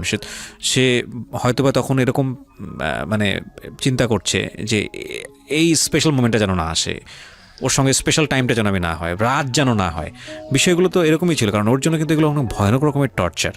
হ্যাঁ, তারপর আর আমার সাথে যারা ছিল, মানে ফ্যামিলি তো 2টা গিয়েছি আমরা, মানে আমার হাজবেন্ড আমাকে নিয়ে গেছে, আর হচ্ছে আমার চাচাতো বোনের রিসেন্ট বিয়ে হয়েছিল, চাচাতো বোনের হাজবেন্ড আর চাচাতো বোন, ওরা 2জন গিয়েছে। কিন্তু ওরা ওদের মতো ছিল, আমরা আমাদের মতো ছিলাম, এরকম আর কি। তো ওইভাবে আর আমাদের সাথে ইয়ে করা হয়নি যে একদম সব বিষয়ে ডিটেলস বলা। আর আমার চাচাতো বোন আমার অনেক বড় ছিল, যার কারণে আমি আপুকে বলতাম না, লজ্জা পেতাম। তো ওই দিক থেকে 3 দিন পরে 4 দিনের দিন আমি খুব জেদাজেদি করে, মানে কান্নাকাটি করে চলে আসবো করতেছি, কিন্তু আমাকে কেউ আর জিজ্ঞেস করতেছে না যে কেন। মানে আমার বোন জামাইও বিষয়টা খেয়াল করেনি, আমার বোনও খেয়াল করেনি যে আমি কেন বারবার চলে আসতে যাচ্ছি। হ্যাঁ, এত সুন্দর একটা ওয়েদার, ওরা তো খুব এনজয় করছিল হয়তো বা, মানে আমি তাদের এনজয়মেন্টে বাধা দিলাম, এরকম আর কি। তো খুব কান্নাকাটি করে ওই রাতেই আমি চলে আসবো। আমি বলছি তোমরা সবাই থাকো, আমি চলে যাই, মানে এইভাবে কান্নাকাটি করছে, আমি থাকবোই না, আমি আর একটা রাত এখানে থাকবো না। আমার কাছে মনে হচ্ছে তাও এলাকার ভিতরে তো থাকবো, যাই হোক, কিন্তু এখন তো আমি বাইরে আছি, অনেক দূরে। আমার কাছে এরকম মনে হচ্ছিল যে আমি যদি মরে যাই, আমি যদি যে কোনো সময় মারা যাবো, এরকম মনে হচ্ছিল। তো আমি ওই সময় বলাতে ওরা সবাই মিলে চলে আসছে, সবার মন খারাপ যে আমার জন্য চলে আসতে হলো তাদের। তো ঢাকায় আসলাম। ঢাকায় আসার পরে ঈদের ছুটির শেষে সে তার মতো করে বিজনেস করতেছে, আমি আমার মতো ঘরে ছিলাম। 2-3 মাস গেল, কোরবানি ঈদ আসলো, প্রথম কোরবানি ঈদ। কোরবানি ঈদের সময় যেটা হলো সেটা হচ্ছে আমার মামার বাসা থেকে মাংস, মানে কোরবানি ঈদের যে মাংসটা পাঠায়, পুরান ঢাকার একটা ইয়ে আছে যে নতুন বিয়ে হলে বাবার বাড়ি থেকে রান পাঠানো হয়, একবারে পুরো একটা রান ধরে পাঠিয়ে দেয়, বাবার বাড়ি থেকে মেয়েদের পাঠায়, মানে কোটাকুটি নেই, রানী পাঠিয়ে দিতে হবে, একদম আস্ত পাঠায়। এটা পুরান ঢাকার রেওয়াজি, একবারে যে কয়টা মেয়ে থাকবে ওই কয়টা রান বাসায় যাবে, মানে ওই রানগুলোর কেউ কাটতে পারবে না, একদম আস্ত পা ধরে দিয়ে দিবে একবারে। আচ্ছা আচ্ছা, ইন্টারেস্টিং তো।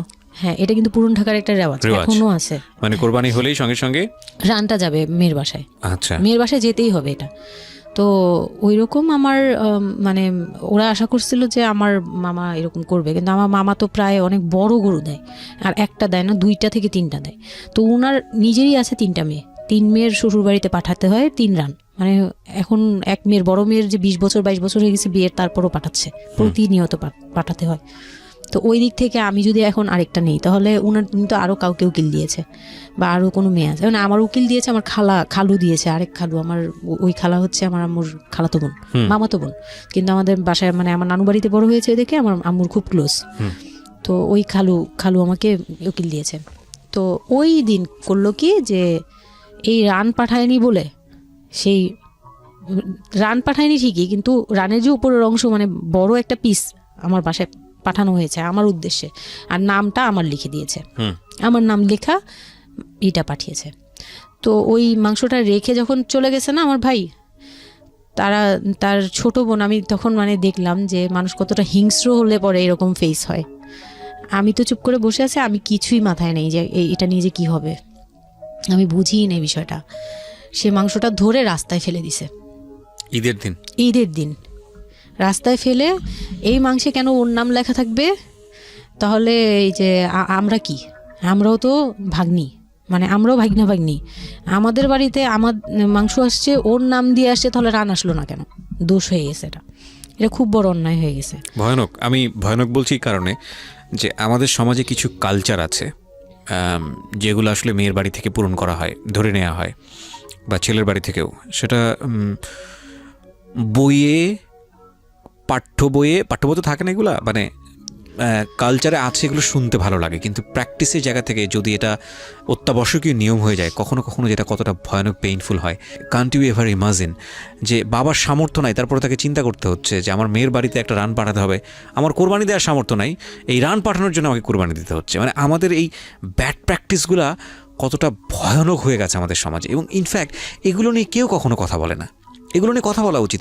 একটা মানুষ, একটা সোসাইটি চেঞ্জ হবে কিভাবে, একটা মানে পুরো কমিউনিটি চেঞ্জ হবে কিভাবে, একটা রাষ্ট্র চেঞ্জ হবে কিভাবে, এই ছোট আমরা তো সব জায়গাতেই পয়জনাস। এই ছোট ছোট বিষয়গুলো যদি চেঞ্জ না হয়, আমরা যে এত ডিগ্রি নিচ্ছি, প্রতি বছর পিএইচডি, ভুরি পিএইচডি বের হচ্ছে, ডক্টরেট, হ্যাঁ, আমাদের বিশ্ববিদ্যালয়ে ভরে যাচ্ছে, আমাদের ছেলেমেয়েরা গোল্ডেন A+, আমাদের পাশের হার বাড়ছে, কিন্তু এই সব যে মানে খোরা কালচার, ল্যাংড়া টাইপের কালচার, এগুলোর যে পরিবর্তন হচ্ছে না, বা এগুলো নিয়ে যে কেউ কখনো কোনো কথা বলে না, এগুলো নিয়ে না পত্রপত্রিকায় কথা হয়, না কোনো মিডিয়াতে কথা হয়, অথচ এগুলো আমাদের জীবনটাকে পঙ্গু করে দিচ্ছে, এবং এগুলো নিয়ে কেউ কখনো কথা বলে না। আমরা যৌতুক নিয়ে কথা বলি, এবং যৌতুক একটা ঘাতক ব্যাধি, আমরা যৌতুক মোকাবেলা করতে পেরেছি, কিন্তু এই কালচারের মধ্যে যে যৌতুক ঢুকে বসে আছে, সেটা নিয়ে আমরা কেউ কখনো কথা বলি না, এবং এগুলো নিয়ে কথা বলা উচিত। কথা নইলে আমরা আসলে কিওর হব কিভাবে? আমরা যে বলি যে আমাদেরকে শুদ্ধ হতে হবে, আমরা মানুষ হিসেবে ভালো হতে হবে, বাট হাউ? আমাদের তো রন্ধ্রে প্রবলেম।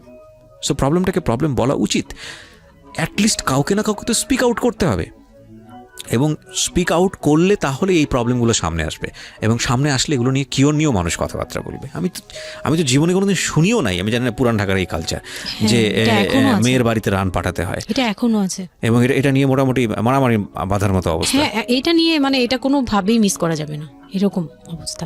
তো আমার বাসায় কিন্তু রান আসছে, আমার বাসায় পরে রান আসছে। ওকে, ওইটা ছিল ঈদের দিন। হ্যাঁ, ঈদের দিন তারা আমাকে খুব ব্যাডলি কথা শুনাইছে। আমাকে সামনে বসিয়ে রেখে, মানে 4-5 ভাই বোন একসাথে বসে যেরকম মিটিং, মনে হয় আমি অনেক বড় একটা পাপ করে ফেলছি তার ভাইয়ের কাছে বিয়ে হয়ে। আমার পাপ হয়েছে যে আমি নাকি তার ভাইকে কিভাবে ভুলিয়ে ভালিয়ে, আমি তখন ভুলাবো কি, আমার তো ভালানোর প্রশ্নই আসে না। আমি তখন মনে মনে মানে হাসিও পাচ্ছে, আমি অবাক হচ্ছি যে এগুলো কি বলতেছে, আমি নাকি তাদের ভাইকে হাত করেছি, এই টাইপের কি কথা বলতে, মানে আমি এখন বলতে পারবো না বুঝিয়ে। তো এগুলো বলছে, তো আমার কাছে খুব মনে হচ্ছে যে আমি কান্না করতেছি, খুব কান্না করছিলাম। তো কান্না করার পরে আমার যে হাজবেন্ড ছিল, সে কেমন একটা লোক যে সে এটাও বললো না যে মাংসটা তুলে নিয়ে আসি। এটা তো একটা মানে বলতে গেলে কোরবানি দেওয়া হয়। বাই দ্য ওয়ে, আপনার শ্বশুর বেঁচে ছিল না? না, আমার শ্বশুর শাশুড়ি দুজনই মারা গিয়েছে। তো তার মানে ওই পরিবারের মূল হর্তাকর্তা হচ্ছে আপনার হাজবেন্ডই? হ্যাঁ। আচ্ছা।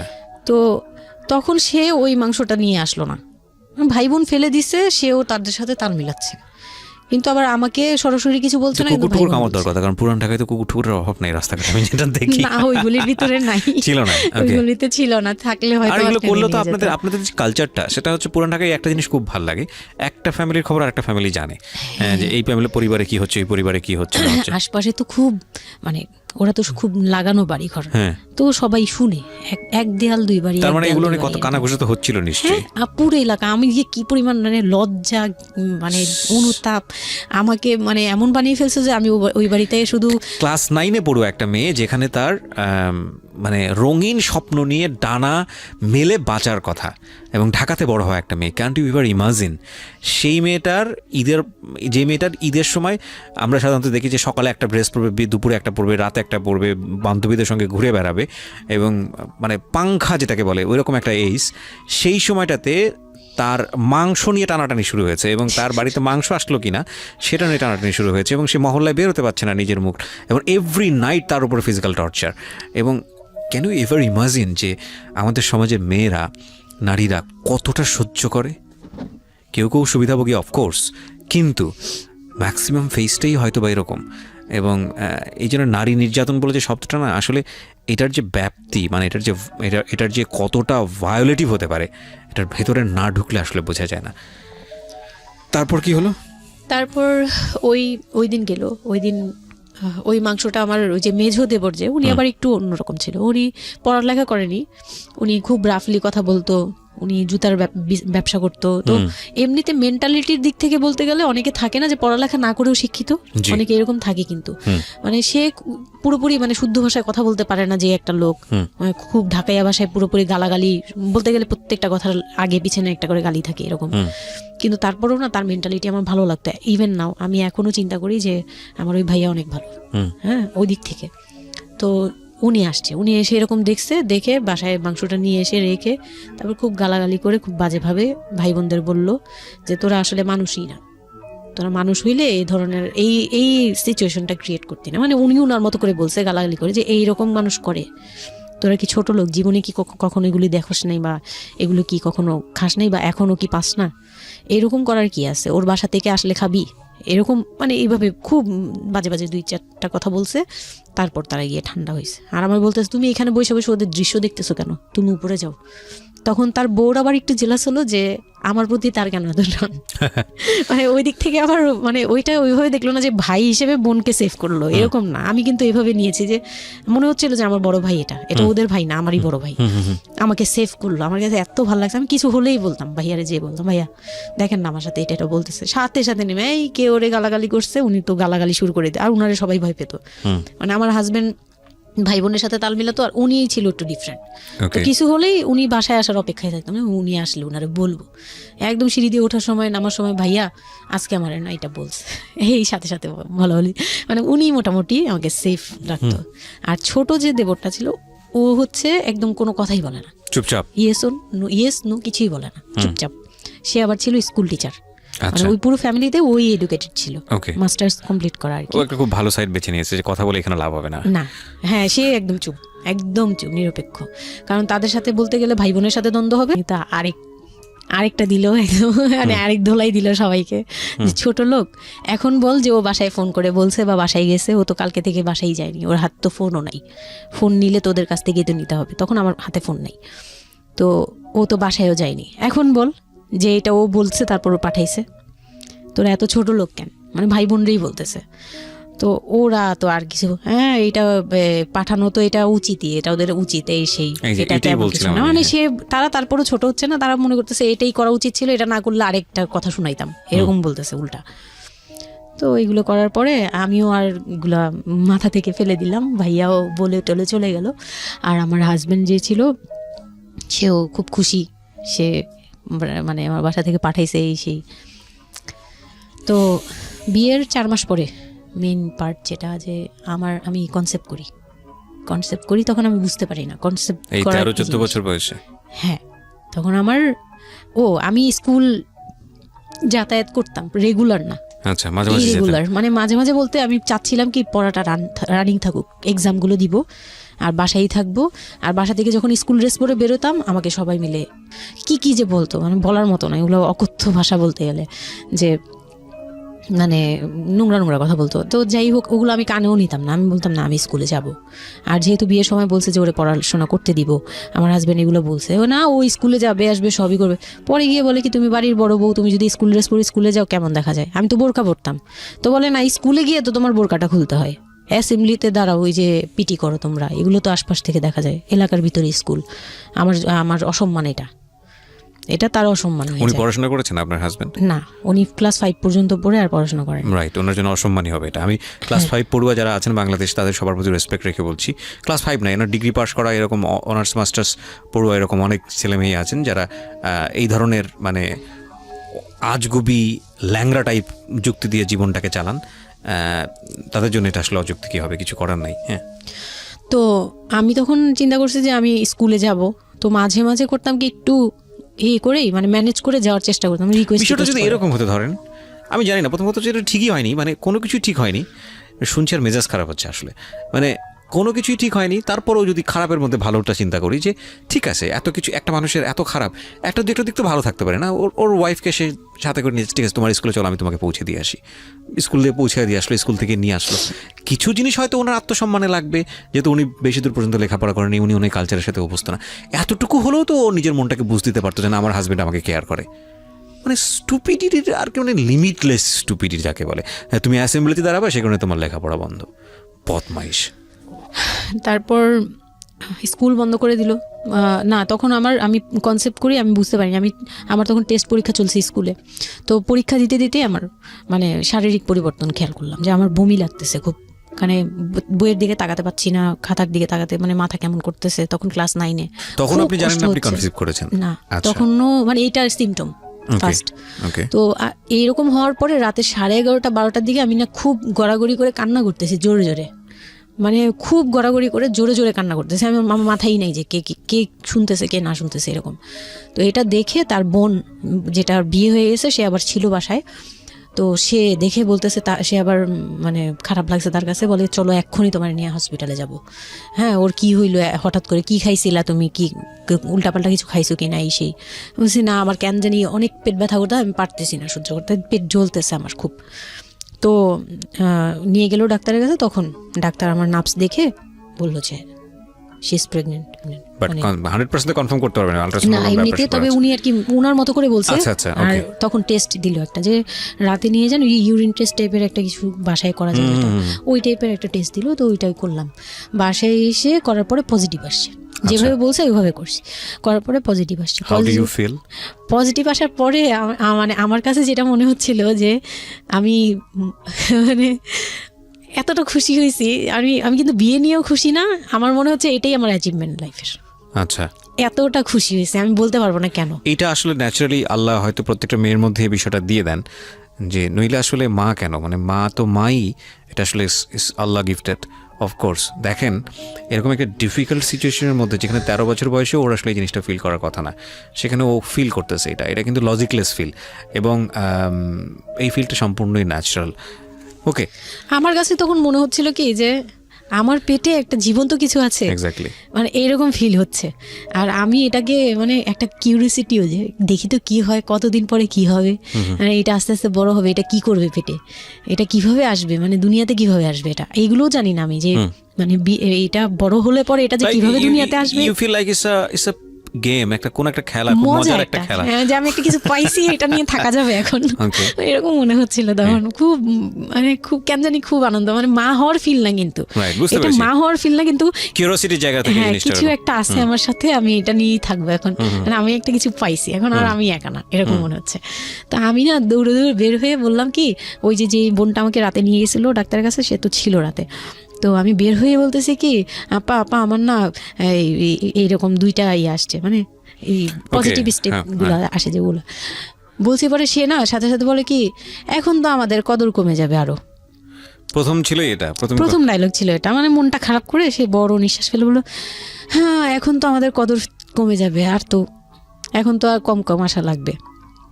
তার সাথে ছোট বোনটা বলতেছে, তুমি না সময় কমে বুঝে কথা বলো না, এইগুলো তো বুঝতে হবে, মানে তাদের মতো করে তারা বলতেছে, যে পুরান ঢাকার মানুষ যেভাবে বলে ওইভাবে বলতেছে, যে এগুলো তো বুঝতে হবে যে এগুলো প্ল্যান করা। মানে আমি ইচ্ছা করে কনসেপ্ট করছি এরকম কিছু বুঝাইছে, কিন্তু আমি তখনও না এই জিনিসটা মানে ঘোলা আমি বুঝি নাই যে ওরা কি বলতেছে দুইজনে। তা আমি বলি যা মজা তাই বলুক, আমি আমার মতো থাকি। তা আমি দৌড় দিয়ে গিয়ে আমার হাজবেন্ডকে না বললাম, এই উঠেন না। আমি তখনও পর্যন্ত কিন্তু তাকে খুশি হয়ে গেছে বলিনি, ফার্স্ট তাকে খুশি মনে কিছু বলতেছি।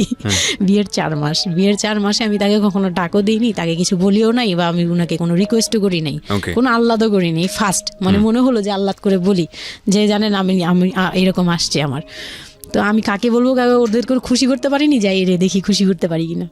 যে তাকে ধাক্কা দিছি, সে ঘুম থেকে বিরক্ত হয়ে উঠলো, এই ধাক্কা কি করো কেন, কি হয়েছে? আমি তো মনটা ভেঙে কি যে আমি তো এরকম আমার পজিটিভ আসছে, দেখালাম যে এই যে এটা হলে না পজিটিভ হয়, রাতে পেট ব্যথা বলছিলাম না, তো ওইটার ইয়েতে এটা আসছে।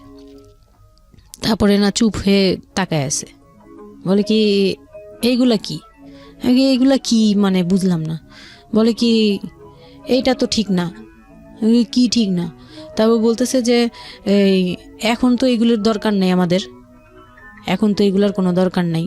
তো আমি বলি আপনি আমার স্কুল যেতে দিবেন না। আমি এবার তখন মুখ খুললাম, আপনি স্কুল যেতে দেন না, তারপরে আর আমি তো এই জিনিস মানে এটা কিভাবে কি হয়েছে আমি তো জানি না। আমি ভাবছি যে আপনি হয়তো বা কিছু করছেন, আমি জানি না।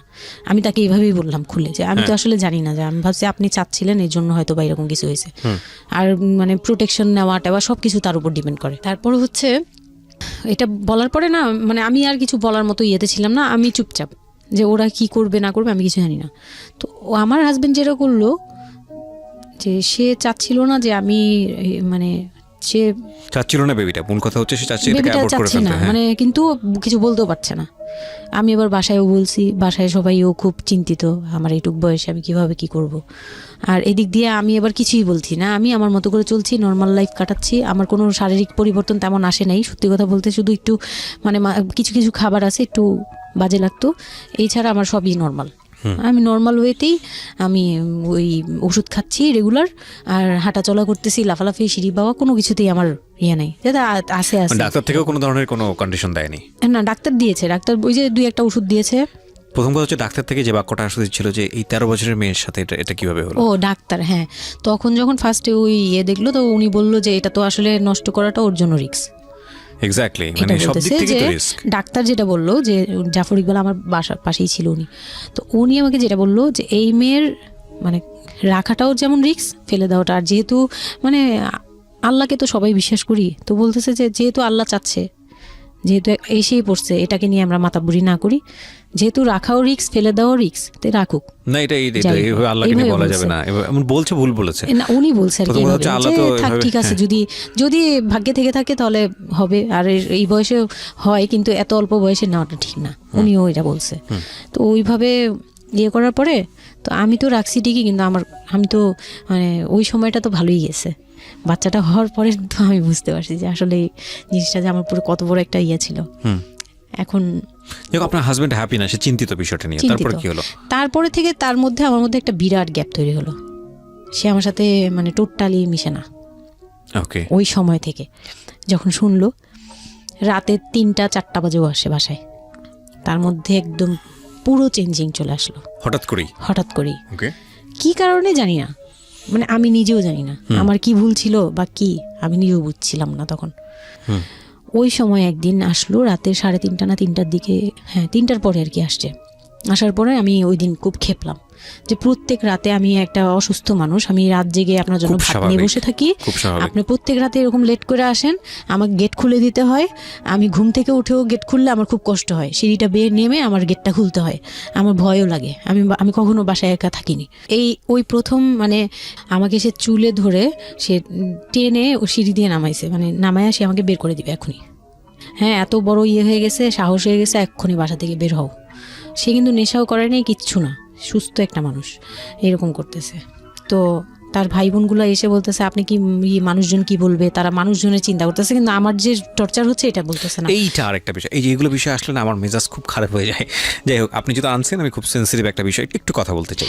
সেটা হচ্ছে এই যে আপনারা যত মানুষজন চিন্তা করেন নিজের ঘরের ভিতরে একটা মানুষ ঠিক নাই, এটা আমি আপনাদের কথা বলছি না, এটা বাংলাদেশের সামাজিক অবস্থার চিত্র। সেটা হচ্ছে আমরা নিজের ঘরের মধ্যে অনেক সময় দেখা যায় যে আপনারা যখন ঘরের মধ্যে একটা বিপদে পড়েন, আপনার চারপাশের লোকজনকে এসে আপনারা সেটা সলভ করে, তো ফার্স্ট আপনি ঘরের কথা আগে চিন্তা করেন, আপনার মেয়ে কীভাবে ভালো থাকবে সেটার কথা চিন্তা করেন, আপনার ছেলেটা কীভাবে ভালো থাকবে সেই কথাটা চিন্তা করেন। এতে যদি আপনার দুর্নাম হয়ও কিছুটা, সেটা আপনার ওভারলুক করা উচিত। বরং আপনি যাদের কথা চিন্তা করে এই ছেলে মেয়েদের প্রতি খারাপ আচরণ করতেছেন, আপনার ছেলে মেয়ে খারাপ থাকার কারণে একটা সময় গিয়ে সেটা আউটব্রাস্ট হবেই। যেই মান সম্মানের কথা আপনি চিন্তা করতেছেন সেই মান সম্মান আরও বেশি পরিমাণে ক্ষতিগ্রস্ত হবে। আমাদের সমস্যাটাই হচ্ছে এই জায়গাটায়, আমরা চারপাশের ঘরের লোকজন কি মনে করবে সেটা চিন্তা করি, অথচ চারপাশের ঘরের লোকজন কারা বসবাস করে, কোথা থেকে আসছে, কী অবস্থা সেই খোঁজ খবর আমরা রাখি না, কিন্তু আমাদের মান ইজ্জত তাদের হাতে। স্টুপিড মানে ফিলসফি নিয়ে আমরা আমাদের সোসাইটিতে চলি, and it's a very important thing, এবং এগুলোর পরিবর্তন হওয়া উচিত। তো তারপরে কি হলো? তারপর এই হলো ফার্স্ট এই গেল, এইটার পরে এরপর থেকে চলতেছে কন্টিনিউ, মানে এরকম আচরণই করছে সে আমার সাথে। একটু সময় 4 মাসের সময়টা খুব ক্রুশিয়াল একটা মোমেন্ট, খুবই ক্রুশিয়াল একটা হ্যাঁ, সকালে উঠে আমার রুটি বানাতে হতো কন্টিনিউ। সে বাইরের নাস্তা খাবে না, তাকে রুটি বানিয়ে খাওয়াতে হবে। ওই অবস্থায় আমি মানে সকালে উঠে ঘুম থেকে উঠে রুটি বানাতাম, ওর ভাই বোনের জন্য, ওর জন্য, সবার জন্য বানাতাম। এটা না আমাদের সমাজের ছেলেরা না বুঝতেই চায় না, এবং এটা নিয়ে আমাদের কোনো শিক্ষা নাই। আসলে আমি মানে দেখলাম যে এতটা বড় কিভাবে আমি আমার নিজেকে জড়িয়ে ওই কথাটা বলছি, কারণ আমি তো নিজেও বাবা হয়েছি, আমি নিজে থেকেও বুঝি জিনিসটা। মানে এই যে পরিবর্তনটা সমাজ, মানে পরিবারে যখন নতুন একজন সদস্য আসে, সবচেয়ে বড় প্রেশারটা ফিল করে হচ্ছে মা, কারণ তার লাইফ রিস্ক হয়ে যায়। কিন্তু এখানে বাবার যে দায়িত্বটা, খুব মজার বিষয় হচ্ছে, আমি আমার নিজের এক্সপিরিয়েন্সের জায়গা থেকেই বলতেছি, যে বাবার দায়িত্বের জায়গাটা বোঝা শুরু হয় সন্তান দুনিয়াতে আসার পর থেকে, এবং তাও ইমিডিয়েটলি আসে না। সন্তান একটু করে বড় হচ্ছে, অ্যাটাচমেন্টটা হচ্ছে, যখন নড়াচড়া সামনে দিয়ে নড়াচড়া করতেছে, একটু মিস হচ্ছে, দূরে থাকতেছে, তারপরে গিয়ে মানে সন্তান যখন মোটামুটি প্রাপ্তবয়স্ক 1 বছর 2 বছর বয়স, ওই সময় বাবা ফিলটা আসে, তুলে দেয়, তখন গিয়ে প্রেজেন্টার নাই, তখন হচ্ছে বাবা ফিলটা পায়। তার আগ পর্যন্ত বাবা বুঝতেই পারে না, তো মানে আসলে কি বাচ্চাটা আমার কোত্থেকে আসলো, এই সত্য ফিলটা এরকম থাকে। এটা খুব ন্যাচারাল একটা ফিল, কিন্তু এই ন্যাচারাল ফিলটার সুযোগ নিয়ে অনেক সময় আমরা একটা অবুঝের মতো আচরণ করে ফেলি, ভয়ানক বাজে আচরণ করে ফেলি। একটা ইয়ে থাকে, মাত্রা থাকে, যেমন আপনি কতটুকু মানে কতটুকু কেয়ারফুল ছিলেন, কতটুকু ইয়ে ছিলেন, এটার কিন্তু একটা লেভেল আছে, পার্সেন্টেজ আছে, এবং এটা নিয়ে শেখানো উচিত আমাদের আমাদের আমাদের আমাদের মানে এডুকেশন সিস্টেমের মধ্যে তো নাই। এবং আমরা জানি না ম্যারেজ কাউন্সিলিং বলে অনেক একটা বিষয় আছে, এগুলো তো আমাদের প্র্যাকটিসে নাই, কোনোভাবেই নাই, এগুলো তো আমাদের কাছে মনে হয় যে বিলাসিতা, এবং আমাদের রাইট। এবং বাবা যিনি, একটা হচ্ছে যে মা হওয়ার একটা প্রিপারেশন দরকার আছে, মেন্টাল প্রিপারেশন, একটা বাবা হওয়ার জন্য একটা মেন্টাল প্রিপারেশন দরকার আছে। আমাদের সমাজে এটা টোটালি মিসিং। আমরা এই নারী দিদিদের কাছ থেকে যে গাইডটা পেয়ে আসছি, এবং সেটা না বুঝে না শুনে প্র্যাকটিস করেছি, রাইট। আমি জানি না, আজকে আমি সত্যি এই কথাগুলো বলতেছি, হয়তো আমরা ওই রাতারাতি পরিবর্তনের জায়গায় যেতে পারবো না। অপারেশন করবে, তারাও ডাক্তার বলতেছে এই মেয়ের অপারেশন কি করবো, আর এই মেয়ে নর্মালি কি বেবি দিবে। আমি বলতেছে এটা তো গ্রামগঞ্জ না, আপনারা কি করছেন। আমি তখন আরো শুকনা ছিলাম, তো আর এমনিতেও বয়সও কম ছিল, আবার শুকনাও ছিলাম, দেখতে আরো পিচ্ছি লাগতো। বলতো যে অনেক দুর্বল, তো ও তো মানে ঠিক মতো টেক কেয়ারও করেন নাই বাসায়। হ্যাঁ, বলতেছে একদম আমার এই হাতের মানে এইগুলো ব্রিনগুলো বুঝে যেত, এইগুলো বুঝা যেত, একদম হাড় গোড় বুঝা যেত। যখন অপারেশন করে, অপারেশনের 12 ঘন্টা পর আমার সেন্স আসে, প্রায় 12 ঘন্টা। মানে আপনার বেবি হয়েছে আপনি জানি না? পরে আমি যখন ঘুম থেকে মানে সিজারিয়ান বেবি, পরের দিন শুধু রাতে একটু টের পাই যে আমি আমার পাশে কেউ মানে ব্রেস্ট ফিড করছে, এটা ফিল পাইছি। শুধু মুখের দিকে তাকাতে পারিনি, চোখ খুলতে পারিনি, কিন্তু কেউ একজন আমার পাশে শোয়া, মানে আমার হাতের উপরে একটা বাচ্চা শোয়া, এইরূপ ফিল পেয়েছি। আর এরপরে যে চোখ বন্ধ করেছি, একবারে সকালে প্রায় 11টা-12টার দিকে আমার ঘুম ভাঙছে। তখন তাকানোর পরে একটু পুরোপুরি ইয়েতে, তো আমাকে উঠিয়ে নিয়ে আমাকে ইয়েতে ক্যাবিনে দেওয়া হলো। ক্যাবিনে দেওয়ার পরে আমি বাচ্চাকে দেখি, বারবার চিন্তা করি যে এটা আমার মেয়ে, কোত্থেকে আসলো, কিভাবে আসলো, আমি নিজেকে দেখি।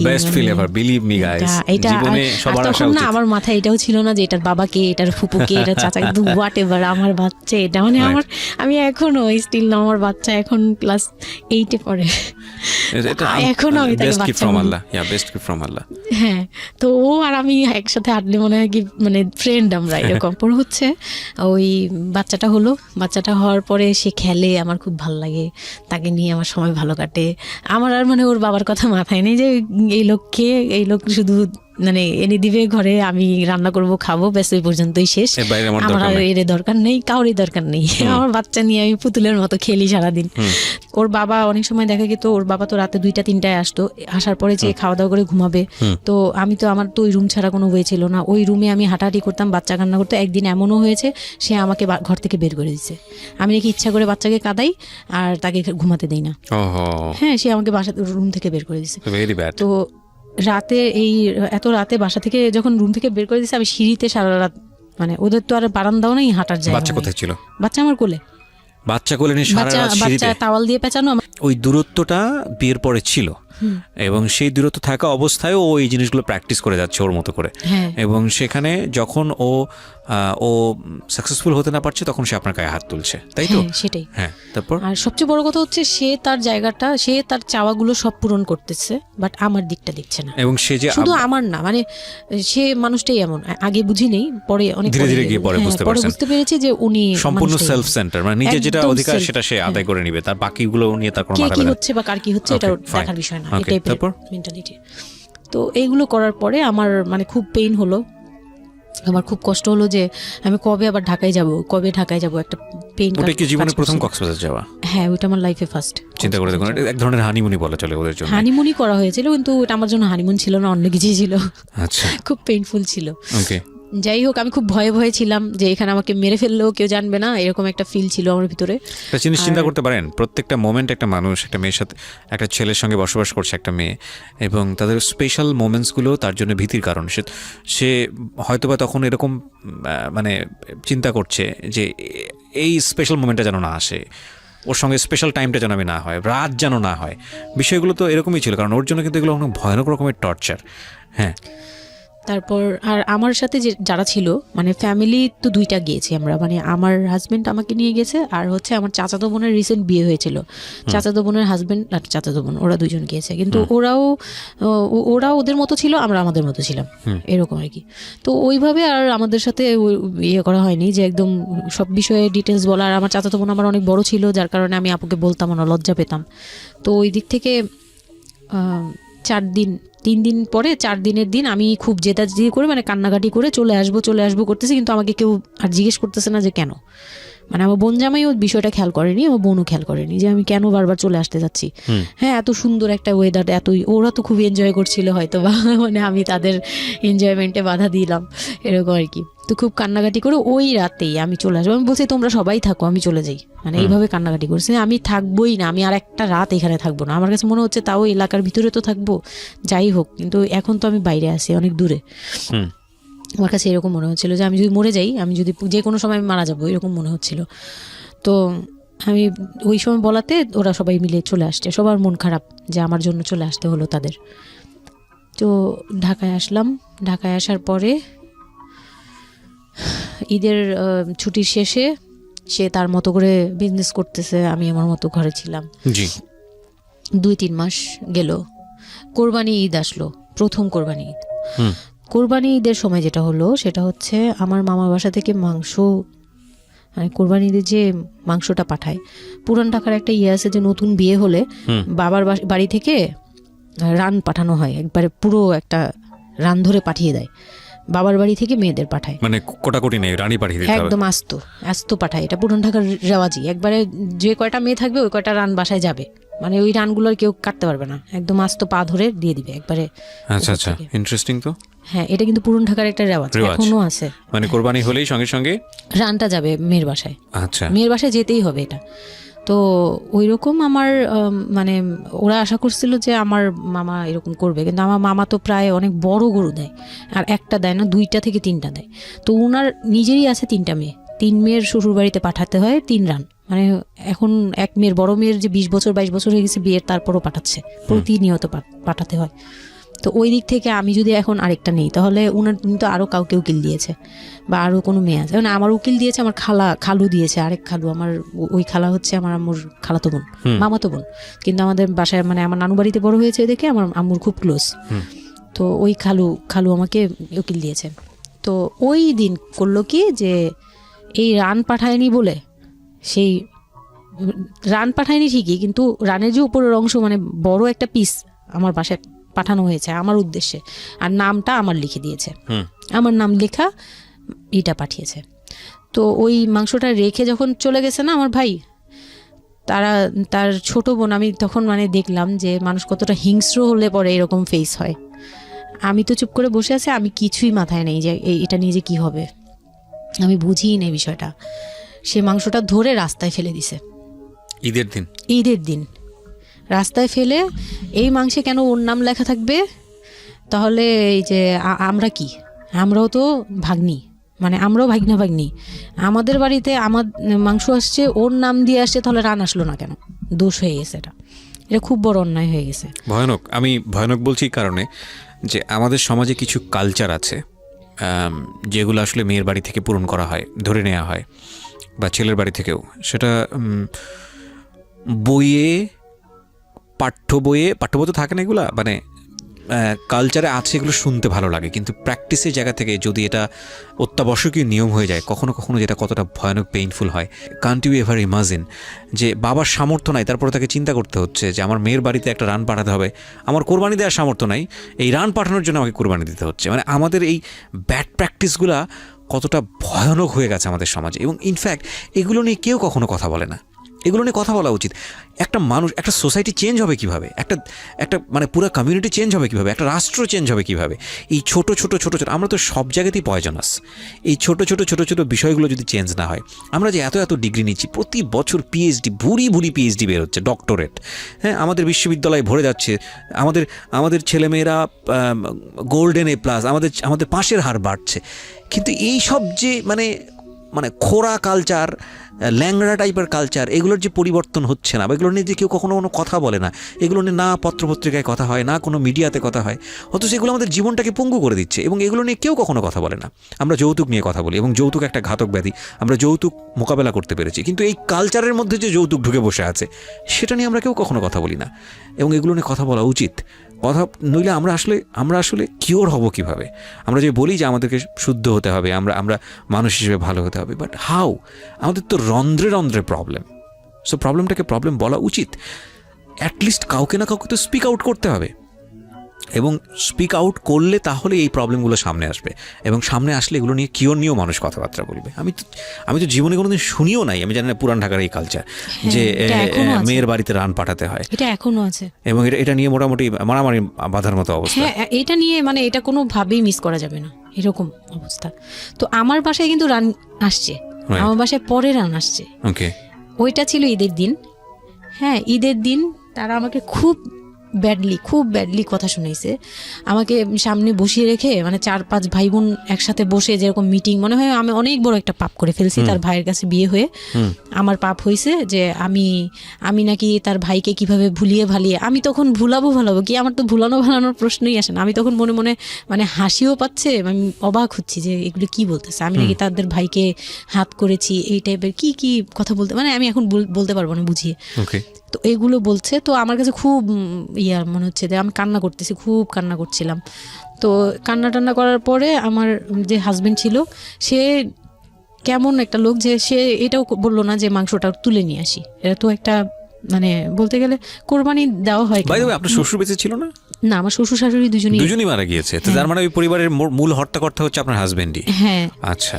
তো তখন সে ওই মাংসটা নিয়ে আসলো না, ভাই বোন ফেলে দিছে, সেও তাদের সাথে তাল মিলাচ্ছে, কিন্তু আবার আমাকে সরাসরি কিছু বলছে না। কুকুর খাওয়ার দরকার, কারণ পুরান ঢাকায় তো কুকুরের অভাব নাই রাস্তাঘাটে, আমি যেটা দেখি। না, ওইগুলির ভিতরে নাই, ছিল না, ওইগুলিতে ছিল না, থাকলে হয়তো। আর এগুলো করলে তো আপনাদের যে কালচারটা, সেটা হচ্ছে পুরান ঢাকায় একটা জিনিস খুব ভালো লাগে, একটা ফ্যামিলির খবর আরেকটা ফ্যামিলি জানে, হ্যাঁ, যে এই ফ্যামিলির পরিবারে কি হচ্ছে, এই পরিবারে কি হচ্ছে।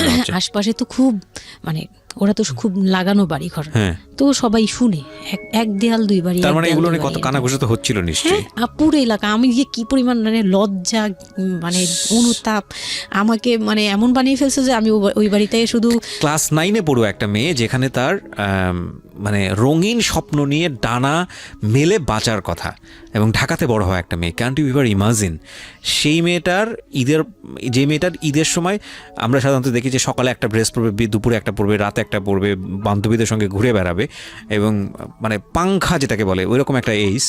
সেই সময়টাতে তার মাংস নিয়ে টানাটানি শুরু হয়েছে এবং তার বাড়িতে মাংস আসলো কিনা সেটা নিয়ে টানাটানি শুরু হয়েছে এবং সে মহল্লায় বেরোতে পারছে না নিজের মুখ, এবং এভরি নাইট তার উপর ফিজিক্যাল টর্চার। এবং ক্যান ইউ এভার ইমাজিন যে আমাদের সমাজের মেয়েরা, নারীরা কতটা সহ্য করে? কেউ কেউ সুবিধাভোগী অফকোর্স, কিন্তু ম্যাক্সিমাম ফেসটাই হয়তো বা এরকম। এবং এই জন্য নারী নির্যাতন বলে যে শব্দটা না, আসলে এটার যে ব্যাপ্তি, মানে এটার যে কতটা ভায়োলেটিভ হতে পারে, এটার ভেতরে না ঢুকলে আসলে বোঝা যায় না। তারপর কি হলো? তারপর ওই দিন গেল, ওই দিন ওই মাংসটা আমার ওই যে মেঝো দেবর, যে উনি আবার একটু অন্যরকম ছিল। উনি পড়ালেখা করেনি, উনি খুব রাফলি কথা বলতো, উনি জুতার ব্যবসা করতো। তো এমনিতে মেন্টালিটির দিক থেকে বলতে গেলে অনেকে থাকে না যে পড়ালেখা না করেও শিক্ষিত, অনেকে এরকম থাকে, কিন্তু মানে সে পুরোপুরি মানে শুদ্ধ ভাষায় কথা বলতে পারে না যে একটা লোক, খুব ঢাকাইয়া ভাষায় পুরোপুরি গালাগালি বলতে গেলে প্রত্যেকটা কথার আগে পিছনে একটা করে গালি থাকে এরকম। কিন্তু তারপরেও না তার মেন্টালিটি আমার ভালো লাগতো। ইভেন নাও আমি এখনো চিন্তা করি যে আমার ওই ভাইয়া অনেক ভালো, হ্যাঁ, ওই দিক থেকে। তো উনি আসছে, উনি এসে এরকম দেখে বাসায় মাংসটা নিয়ে এসে রেখে তারপর খুব গালাগালি করে খুব বাজেভাবে ভাই বোনদের বলল যে তোরা আসলে মানুষই না, তোরা মানুষ হইলে এই ধরনের এই সিচুয়েশনটা ক্রিয়েট করতি না। মানে উনি ওনার মতো করে বলছে গালাগালি করে যে এইরকম মানুষ করে, তোরা কি ছোট লোক, জীবনে কি কখনো এগুলি দেখোস নাই, বা এগুলো কি কখনো খাস নাই, বা এখনো কি পাস না, এরকম করার কি আছে, ওর বাসা থেকে আসলে খাবি, এরকম মানে এইভাবে খুব বাজে বাজে 2-4টা কথা বলছে। তারপর তারা গিয়ে ঠান্ডা হয়েছে। আর আমার বলতেছে তুমি এখানে বসে বসে ওদের দৃশ্য দেখতেছো কেন, তুমি উপরে যাও। তখন তার বউর আবার একটু জেলাস হলো যে আমার প্রতি তার কেন এত টান। মানে ওই দিক থেকে আবার মানে ওইটা ওইভাবে দেখলো না যে ভাই হিসেবে বোনকে সেভ করলো, এরকম না। আমি কিন্তু এইভাবে নিয়েছি যে মনে হচ্ছিল যে আমার বড় ভাই, এটা ওদের ভাই না, আমারই বড় ভাই, আমাকে সেভ করলো। আমার কাছে এত ভালো লাগছে, আমি কিছু হলেই বলতাম ভাইয়ারে, যে বলতাম ভাইয়া দেখেন না আমার সাথে এটা বলতেছে, সাথে সাথে নেমে এই কে ওরে গালাগালি করছে, উনি তো গালাগালি শুরু করে দেয়। আর উনারে সবাই ভয় পেত, মানে আমার হাজবেন্ড ভাই বোনের সাথে তাল মিলাতো, আর উনি ছিল একটু ডিফারেন্ট। তো কিছু হলেই উনি বাসায় আসার অপেক্ষায় থাকতাম, উনি আসলে উনারে বলবো। একদম সিঁড়ি দিয়ে ওঠার সময় নামার সময় ভাইয়া আজকে আমার না এটা বলছে, এই সাথে সাথে ভালো হলি, মানে উনি মোটামুটি আমাকে সেফ রাখতো। আর ছোট যে দেবরটা ছিল ও হচ্ছে একদম কোনো কথাই বলে না, চুপচাপ, ইয়েস নো কিছুই বলে না, চুপচাপ। সে আবার ছিল স্কুল টিচার, মানে ওই পুরো ফ্যামিলিতে ওই এডুকেটেড ছিল, মাস্টার্স কমপ্লিট করা আর কি। ও একটা খুব ভালো সাইড বেছে নিয়েছে যে কথা বলে এখানে লাভ হবে না। না, হ্যাঁ, সে একদম চুপ, নিরপেক্ষ। কারণ তাদের সাথে বলতে গেলে ভাই বোনের সাথে দ্বন্দ্ব হবে, তা আরেকটা দিল একদম, মানে আরেক ধোলাই দিল সবাইকে, ছোট লোক। এখন বল যে ও বাসায় ফোন করে বলছে বা বাসায় গেছে, ও তো কালকে থেকে বাসায় যায়নি, ওর হাত তো ফোনও নাই, ফোন নিলে তোদের কাছ থেকে তো নিতে হবে, তখন আমার হাতে ফোন নেই, তো ও তো বাসায়ও যায়নি। এখন বল যে এটা ও বলছে তারপর ও পাঠাইছে, তোরা এত ছোট লোক কেন, মানে ভাই বোনরাই বলতেছে। তো ওরা তো আর কিছু, হ্যাঁ এটা পাঠানো তো এটা উচিতই, এটা ওদের উচিত, এই সেই, মানে সে তারা তারপরও ছোট হচ্ছে না, তারা মনে করতেছে এটাই করা উচিত ছিল, এটা না করলে আরেকটা কথা শুনাইতাম, এরকম বলতেছে উল্টা। তো এইগুলো করার পরে আমিও আর এগুলা মাথা থেকে ফেলে দিলাম, ভাইয়াও বলে টলে চলে গেল। আর আমার হাজবেন্ড যে ছিল সেও খুব খুশি, সে মানে আমার বাসা থেকে পাঠাইছে এই সেই। তো বিয়ের 4 মাস পরে মেইন পার্ট যেটা, যে আমি কনসেপ্ট করি, তখন আমি বুঝতে পারি না কনসেপ্ট করার 13-14 বছর বয়সে। হ্যাঁ, তখন আমি স্কুল যাতায়াত করতাম, রেগুলার না, আচ্ছা, মাঝে মাঝে রেগুলার, মানে মাঝে মাঝে বলতে আমি চাচ্ছিলাম কি পড়াটা রানিং থাকুক, এক্সামগুলো দিব আর বাসায় থাকবো।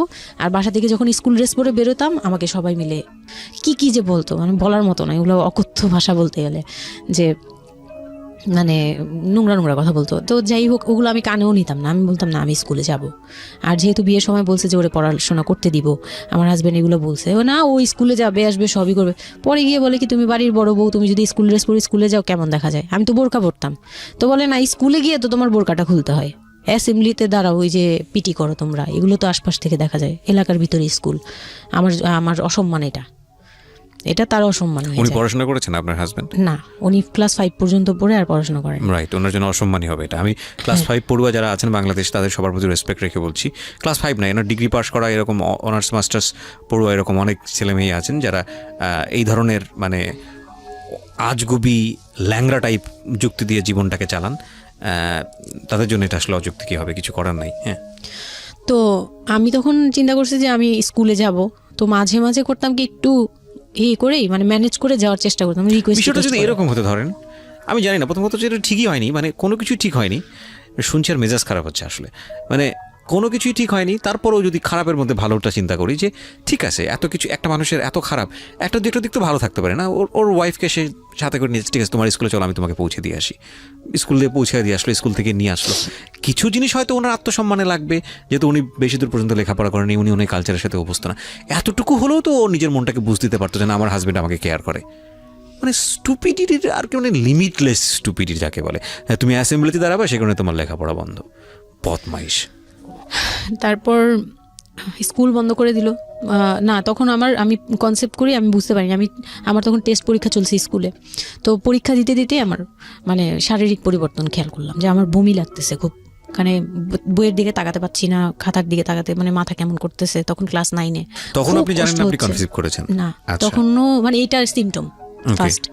তো এইরকম হওয়ার পরে রাতে 11:30-12টার দিকে আমি না খুব গড়াগড়ি করে কান্না করতেছি, জোরে জোরে, মানে খুব গড়াগড়ি করে জোরে জোরে কান্না করতেছে। আমি আমার মাথায় নেই যে কে শুনতেছে কে না শুনতেছে এরকম।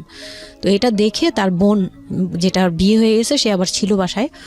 তো সে দেখে বলতেছে, সে আবার মানে খারাপ লাগছে তার কাছে, বলে চলো এক্ষুনি তোমার নিয়ে হসপিটালে যাব। হ্যাঁ, ওর কি হইলো হঠাৎ করে, কি খাইছিলা তুমি, কি উল্টাপাল্টা কিছু খাইছো কি না, এই সেই। বলছি না, আমার কেন জানি অনেক পেট ব্যথা করতে, আমি পারতেছি না সহ্য করতে, পেট জ্বলতেছে আমার খুব। তো নিয়ে গেল ডাক্তারের কাছে। তখন ডাক্তার আমার নার্ভস দেখে বললো যে she is pregnant. But 100% confirm করতে পারবেন আল্ট্রাসাউন্ড না এমনিতে, তবে উনি আর কি ওনার মতো করে বলছে। আর তখন টেস্ট দিল একটা, যে রাতে নিয়ে যান, ইউরিন টেস্ট টাইপের একটা কিছু বাসায় করা যায়, ওই টাইপের একটা টেস্ট দিল। তো ওইটাই করলাম। বাসায় এসে করার পরে পজিটিভ আসছে, যেভাবে বলছে ওইভাবে করছি, করার পরে পজিটিভ আসছে। পজিটিভ আসার পরে মানে আমার কাছে যেটা মনে হচ্ছিল যে আমি মানে এতটা খুশি হয়েছি, আমি কিন্তু বিয়ে নিয়েও খুশি না, আমার মনে হচ্ছে এটাই আমার অ্যাচিভমেন্ট লাইফের। আচ্ছা, এতটা খুশি হয়েছে আমি বলতে পারবো না কেন। এটা আসলে ন্যাচারালি আল্লাহ হয়তো প্রত্যেকটা মেয়ের মধ্যে এই বিষয়টা দিয়ে দেন, যে নইলে আসলে মা কেন, মানে মা তো মাই, এটা আসলে আল্লাহ গিফটেড অফকোর্স। দেখেন এরকম একটা ডিফিকাল্ট সিচুয়েশনের মধ্যে, যেখানে 13 বছর বয়সে ওর আসলে এই জিনিসটা ফিল করার কথা না, সেখানে ও ফিল করতেছে, এটা কিন্তু লজিকলেস ফিল, এবং এই ফিলটা সম্পূর্ণই ন্যাচারাল। ওকে, আমার কাছে তখন মনে হচ্ছিল কি যে আমার পেটে একটা জীবন্ত কিছু আছে, এক্স্যাক্টলি, মানে এইরকম ফিল হচ্ছে। আর আমি এটাকে মানে একটা কিউরিওসিটিও, যে দেখি তো কি হয়, কতদিন পরে কি হবে, মানে এটা আস্তে আস্তে বড় হবে, এটা কি করবে পেটে, এটা কিভাবে আসবে, মানে দুনিয়াতে কিভাবে আসবে, এটা এইগুলোও জানি না আমি, যে মানে এটা বড় হলে পরে এটা যে কিভাবে দুনিয়াতে আসবে। You feel like it's a game, কোন একটা খেলা, খুব মজার একটা খেলা, যে আমি একটা কিছু পাইছি, এটা নিয়ে থাকা যাবে এখন, এরকম মনে হচ্ছিল তখন। খুব মানে খুব কেন জানি খুব আনন্দ, মানে মা হওয়ার ফিল না, কিন্তু এটা মা হওয়ার ফিল না, কিন্তু কিউরিওসিটির জায়গা থেকে কিছু একটা আছে আমার সাথে, আমি এটা নিয়েই থাকবো এখন, মানে আমি একটা কিছু পাইছি এখন, আর আমি একা না, এরকম মনে হচ্ছে। তা আমি না দৌড়ে দৌড়ে বের হয়ে বললাম কি, ওই যে বোনটা আমাকে রাতে নিয়ে গেছিলো ডাক্তারের কাছে, সে তো ছিল রাতে। তো আমি বের হয়ে বলতেছি কি, আপা আমার না এইরকম 2টা আসছে, মানে এই পজিটিভ স্টেপগুলো আসে যেগুলো বলছি। পরে সে না সাথে সাথে বলে কি, এখন তো আমাদের কদর কমে যাবে আরো। প্রথম ছিল এটা, প্রথম ডায়লগ ছিল এটা, মানে মনটা খারাপ করে সে বড় নিঃশ্বাস ফেলে বললো, হ্যাঁ এখন তো আমাদের কদর কমে যাবে, আর তো এখন তো আর কম কম আশা লাগবে। তার সাথে ছোট বোনটা বলতেছে, তুমি না সময় কমে বুঝে কথা বলো না, এইগুলো তো বুঝতে হবে, মানে তাদের মতো করে তারা বলতেছে, যে পুরান ঢাকার মানুষ যেভাবে বলে ওইভাবে বলতেছে, যে এগুলো তো বুঝতে হবে যে এগুলো প্ল্যান করা, মানে আমি ইচ্ছা করে কনসেপ্ট করছি এরকম কিছু বুঝাইছে, কিন্তু আমি তখনও না এই জিনিসটা মানে ঘোলা আমি বুঝি নাই যে ওরা কি বলতেছে দুইজনে। তা আমি বলি যা মজা তাই বলুক, আমি আমার মতো থাকি। তা আমি দৌড় দিয়ে গিয়ে আমার হাজবেন্ডকে না বললাম, এই উঠেন না। আমি তখনও পর্যন্ত কিন্তু তাকে খুশি হয়ে গেছে বলিনি, ফার্স্ট তাকে খুশি মনে কিছু বলতেছি। বিয়ের 4 মাসে আমি তাকে কখনো ডাকও দিইনি, তাকে কিছু বলিও নাই, বা আমি ওনাকে কোনো রিকোয়েস্টও করি নাই, কোনো আহ্লাদও করি নাই। ফার্স্ট মানে মনে হলো যে আহ্লাদ করে বলি, যে জানেন আমি এরকম আসছে আমার। তো আমি কাকে বলবো, ওদের করে খুশি করতে পারিনি, যাই রে দেখি খুশি করতে পারি কিনা। যে তাকে ধাক্কা দিছি, সে ঘুম থেকে বিরক্ত হয়ে উঠলো, এই ধাক্কা কি করো কেন, কি হয়েছে? আমি তো মনটা ভেঙে কি, যে আমি তো এরকম আমার পজিটিভ আসছে, দেখালাম যে এই যে এটা হলে না পজিটিভ হয়, রাতে পেট ব্যথা বলছিলাম না, তো ওইটার ইয়েতে এটা আসছে।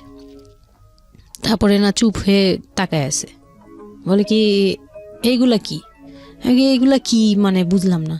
বলে কি এইটা তো ঠিক না। কি ঠিক না? তারপর বলতেছে যে এই এখন তো এগুলোর দরকার নেই আমাদের, এখন তো এগুলোর কোনো দরকার নাই। তো আমি বলি আপনি আমার স্কুল যেতে দিবেন না। আমি এবার তখন মুখ খুললাম, আপনি স্কুল যেতে দেন না, তারপরে আর আমি তো এই জিনিস মানে এটা কিভাবে কি হয়েছে আমি তো জানি না। আমি ভাবছি যে আপনি হয়তো বা কিছু করছেন, আমি জানি না। আমি তাকে এইভাবেই বললাম খুলে যে আমি তো আসলে জানি না, যে আমি ভাবছি আপনি চাচ্ছিলেন এই জন্য হয়তো বা এরকম কিছু হয়েছে।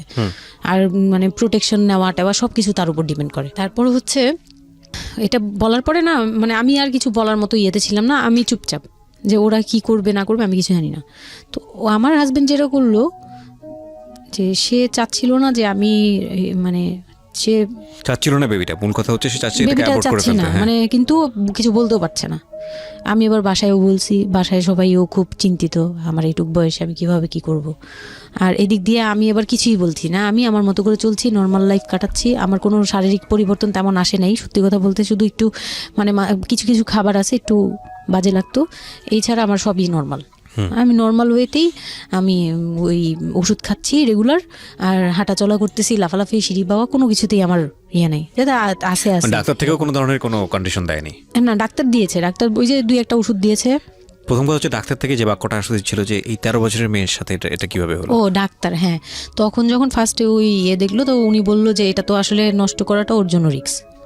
এক্স্যাক্টলি, মানে সব দিক থেকে তো রিস্ক। ডাক্তার যেটা বললো, যে জাফর ইকবাল আমার বাসার পাশেই ছিল উনি, তো উনি আমাকে যেটা বললো যে এই মেয়ের মানে রাখাটাও যেমন রিস্ক, ফেলে দেওয়াটা। আর যেহেতু মানে আল্লাহকে তো সবাই বিশ্বাস করি, তো বলতেছে যে যেহেতু আল্লাহ চাচ্ছে, যেহেতু এসেই পড়ছে, এটাকে নিয়ে আমরা মাতাবুরি না করি, যেহেতু রাখাও রিস্ক ফেলে দেওয়াও রিস্ক, তো রাখুক না। এটা এইভাবে আল্লাহকে নিয়ে বলা যাবে না, এমন বলছে, ভুল বলেছে না। উনি বলছে আর কি থাক ঠিক আছে, যদি ভাগ্যে থেকে থাকে তাহলে হবে। আর এই বয়সে হয়, কিন্তু এত অল্প বয়সে নেওয়াটা ঠিক না, উনিও এটা বলছে।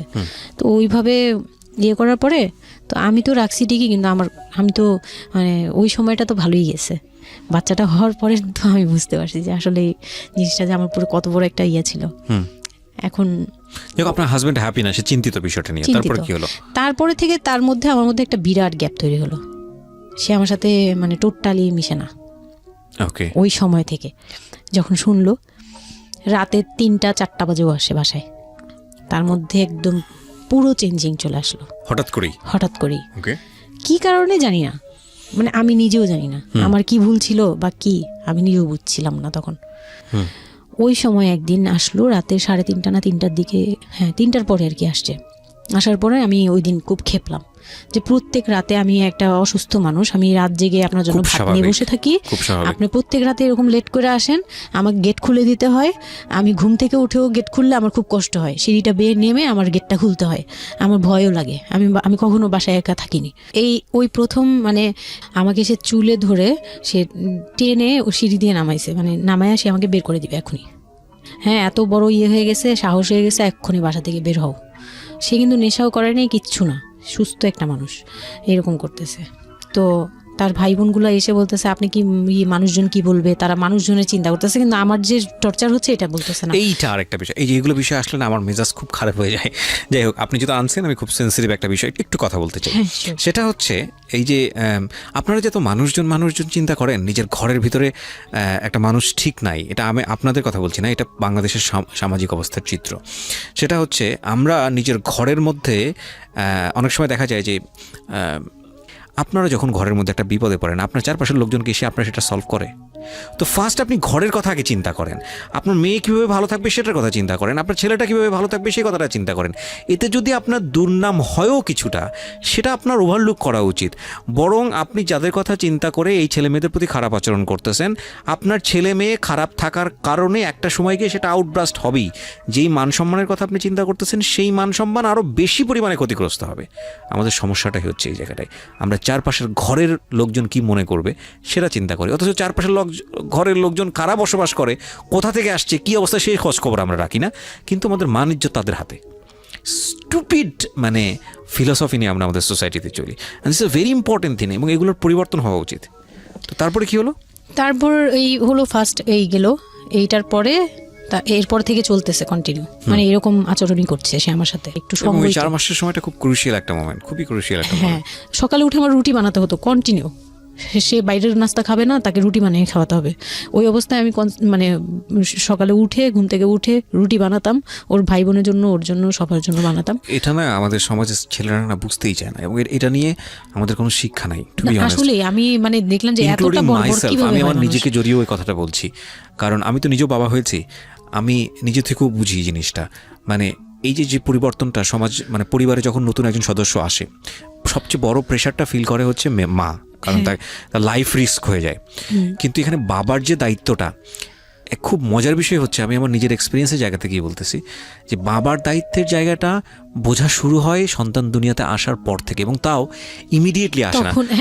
সন্তান একটু করে বড় হচ্ছে, অ্যাটাচমেন্টটা হচ্ছে, যখন নড়াচড়া সামনে দিয়ে নড়াচড়া করতেছে, একটু মিস হচ্ছে, দূরে থাকতেছে, তারপরে গিয়ে মানে সন্তান যখন মোটামুটি প্রাপ্তবয়স্ক, 1 বছর 2 বছর বয়স, ওই সময় বাবা ফিলটা আসে, তুলে দেয়, তখন গিয়ে প্রেজেন্টার নাই, তখন হচ্ছে বাবা ফিলটা পায়। তার আগ পর্যন্ত বাবা বুঝতেই পারে না, তো মানে আসলে কি বাচ্চাটা আমার কোত্থেকে আসলো, এই সত্য ফিলটা এরকম থাকে। এটা খুব ন্যাচারাল একটা ফিল, কিন্তু এই ন্যাচারাল ফিলটার সুযোগ নিয়ে অনেক সময় আমরা একটা অবুঝের মতো আচরণ করে ফেলি, ভয়ানক বাজে আচরণ করে ফেলি। একটা ইয়ে থাকে, মাত্রা থাকে, যেমন আপনি কতটুকু মানে কতটুকু কেয়ারফুল ছিলেন, কতটুকু ইয়ে ছিলেন, এটার কিন্তু একটা লেভেল আছে, পার্সেন্টেজ আছে, এবং এটা নিয়ে শেখানো উচিত আমাদের মানে এডুকেশন সিস্টেমের মধ্যে তো নাই। এবং আমরা জানি না ম্যারেজ কাউন্সিলিং বলে অনেক একটা বিষয় আছে, এগুলো তো আমাদের প্র্যাকটিসে নাই, কোনোভাবেই নাই, এগুলো তো আমাদের কাছে মনে হয় যে বিলাসিতা এবং আমাদের রাইট। এবং বাবা যিনি, একটা হচ্ছে যে মা হওয়ার একটা প্রিপারেশন দরকার আছে, মেন্টাল প্রিপারেশন, একটা বাবা হওয়ার জন্য একটা মেন্টাল প্রিপারেশন দরকার আছে। আমাদের সমাজে এটা টোটালি মিসিং। আমরা এই নারী দিদিদের কাছ থেকে যে গাইডটা পেয়ে আসছি, এবং সেটা না বুঝে না শুনে প্র্যাকটিস করেছি, রাইট। আমি জানি না, আজকে আমি সত্যি এই কথাগুলো বলতেছি, হয়তো আমরা ওই রাতারাতি পরিবর্তনের জায়গায় যেতে পারবো না। অপারেশন করবে, তারাও ডাক্তার বলতেছে এই মেয়ের অপারেশন কি করবো, আর এই মেয়ে নর্মালি কি বেবি দিবে। আমি বলতেছে এটা তো গ্রামগঞ্জ না, আপনারা কি করছেন। আমি তখন আরো শুকনা ছিলাম, তো আর এমনিতেও বয়সও কম ছিল, আবার শুকনাও ছিলাম, দেখতে আরো পিচ্ছি লাগতো। বলতো যে অনেক দুর্বল, তো ও তো মানে ঠিক মতো টেক কেয়ারও করেন নাই বাসায়। হ্যাঁ, বলতেছে একদম আমার এই হাতের মানে এইগুলো ব্রিনগুলো বুঝে যেত, এইগুলো বুঝা যেত, একদম হাড় গোড় বুঝা যেত। যখন অপারেশনের 12 ঘন্টা পর আমার সেন্স আসে, প্রায় 12 ঘন্টা। মানে আপনার বেবি হয়েছে আপনি জানি না? পরে আমি যখন ঘুম থেকে মানে সিজারিয়ান বেবি, পরের দিন শুধু রাতে একটু টের পাই যে আমি আমার পাশে কেউ মানে ব্রেস্ট ফিড করছে, এইটা ফিল পাইছি। শুধু মুখের দিকে তাকাতে পারিনি, চোখ খুলতে পারিনি, কিন্তু কেউ একজন আমার পাশে শোয়া, মানে আমার হাতের উপরে একটা বাচ্চা শোয়া, এইরূপ ফিল পেয়েছি। আর এরপরে যে চোখ বন্ধ করেছি, একবারে সকালে প্রায় 11-12টার দিকে আমার ঘুম ভাঙছে। তখন তাকানোর পরে একটু পুরোপুরি ইয়েতে, তো আমাকে উঠিয়ে নিয়ে আমাকে ইয়েতে ক্যাবিনে দেওয়া হলো। ক্যাবিনে দেওয়ার পরে আমি বাচ্চাকে দেখি, বারবার চিন্তা করি যে এটা আমার মেয়ে, কোত্থেকে আসলো, কিভাবে আসলো, আমি নিজেকে দেখি। তখন না আমার মাথায় এটাও ছিল না যে এটার বাবাকে, এটার ফুপুকে, এটার চাচা, কিন্তু হোয়াট এভার আমার বাচ্চা এটা, মানে আমি এখনো স্টিল না, আমার বাচ্চা এখন ক্লাস 8-এ পড়ে, এখনো আমি তাকে বাচ্চা। হ্যাঁ, তো ও আর আমি একসাথে হাঁটলে মনে হয় কি মানে ফ্রেন্ড আমরা, এরকম পর হচ্ছে। ওই বাচ্চাটা হওয়ার পরে সে খেলে, আমার খুব ভালো লাগে, তাকে নিয়ে আমার সময় ভালো কাটে। আমার আর মানে ওর বাবার কথা মাথায় নেই যে এই লোক শুধু মানে এনে দিবে ঘরে, আমি রান্না করব, খাবো, ব্যাস ওই পর্যন্তই শেষ। আমার আর এর দরকার নেই, কাউরই দরকার নেই। আমার বাচ্চা নিয়ে আমি পুতুলের মতো খেলি সারাদিন। ওর বাবা অনেক সময় দেখা গেত, ওর বাবা তো রাতে 2-3টায় আসতো, আসার পরে যে খাওয়া দাওয়া করে ঘুমাবে। তো আমার তো ওই রুম ছাড়া কোনো ওয়ে ছিল না, ওই রুমে আমি হাঁটাহাঁটি করতাম, বাচ্চা কান্না করতো। একদিন এমনও হয়েছে সে আমাকে ঘর থেকে বের করে দিচ্ছে, আমি নাকি ইচ্ছা করে বাচ্চাকে কাঁদাই আর তাকে ঘুমাতে দেই না। হ্যাঁ, সে আমাকে রুম থেকে বের করে দিচ্ছে। তো এত রাতে বাসা থেকে যখন রুম থেকে বের করে দিচ্ছে, আমি সিঁড়িতে সারা রাত, মানে ওদের তো আর বারান্দাও নেই, হাঁটার জায়গা। বাচ্চা কোথায় ছিল? বাচ্চা আমার কোলে, বাচ্চা তাওয়াল দিয়ে পেঁচানো আমার কোলে, সে কান্না করতেছে, আমি সিঁড়িতে বসে আছি। আর আমি যখন সিঁড়িতে বসছি, আমি জানি না কি কারণে বাচ্চার কান্না অটো থেমে গেছে। রুম থেকে বের হয়েছি না, তো ওর বাবা যে ধমক টমক দিছে, আমি জানি না কি কারণে, হয়তো বা রাতও অনেক হয়ে গেছিল, অনেক কান্নাকাটির পরে হয়তো ও ক্লান্ত হয়ে গেছিল, ও মোটামুটি চুপ হয়ে গেছে সিঁড়িতে, নয়তো পুরো এলাকা জানার কথা এইরকম। তো আমি সিঁড়িতে বসে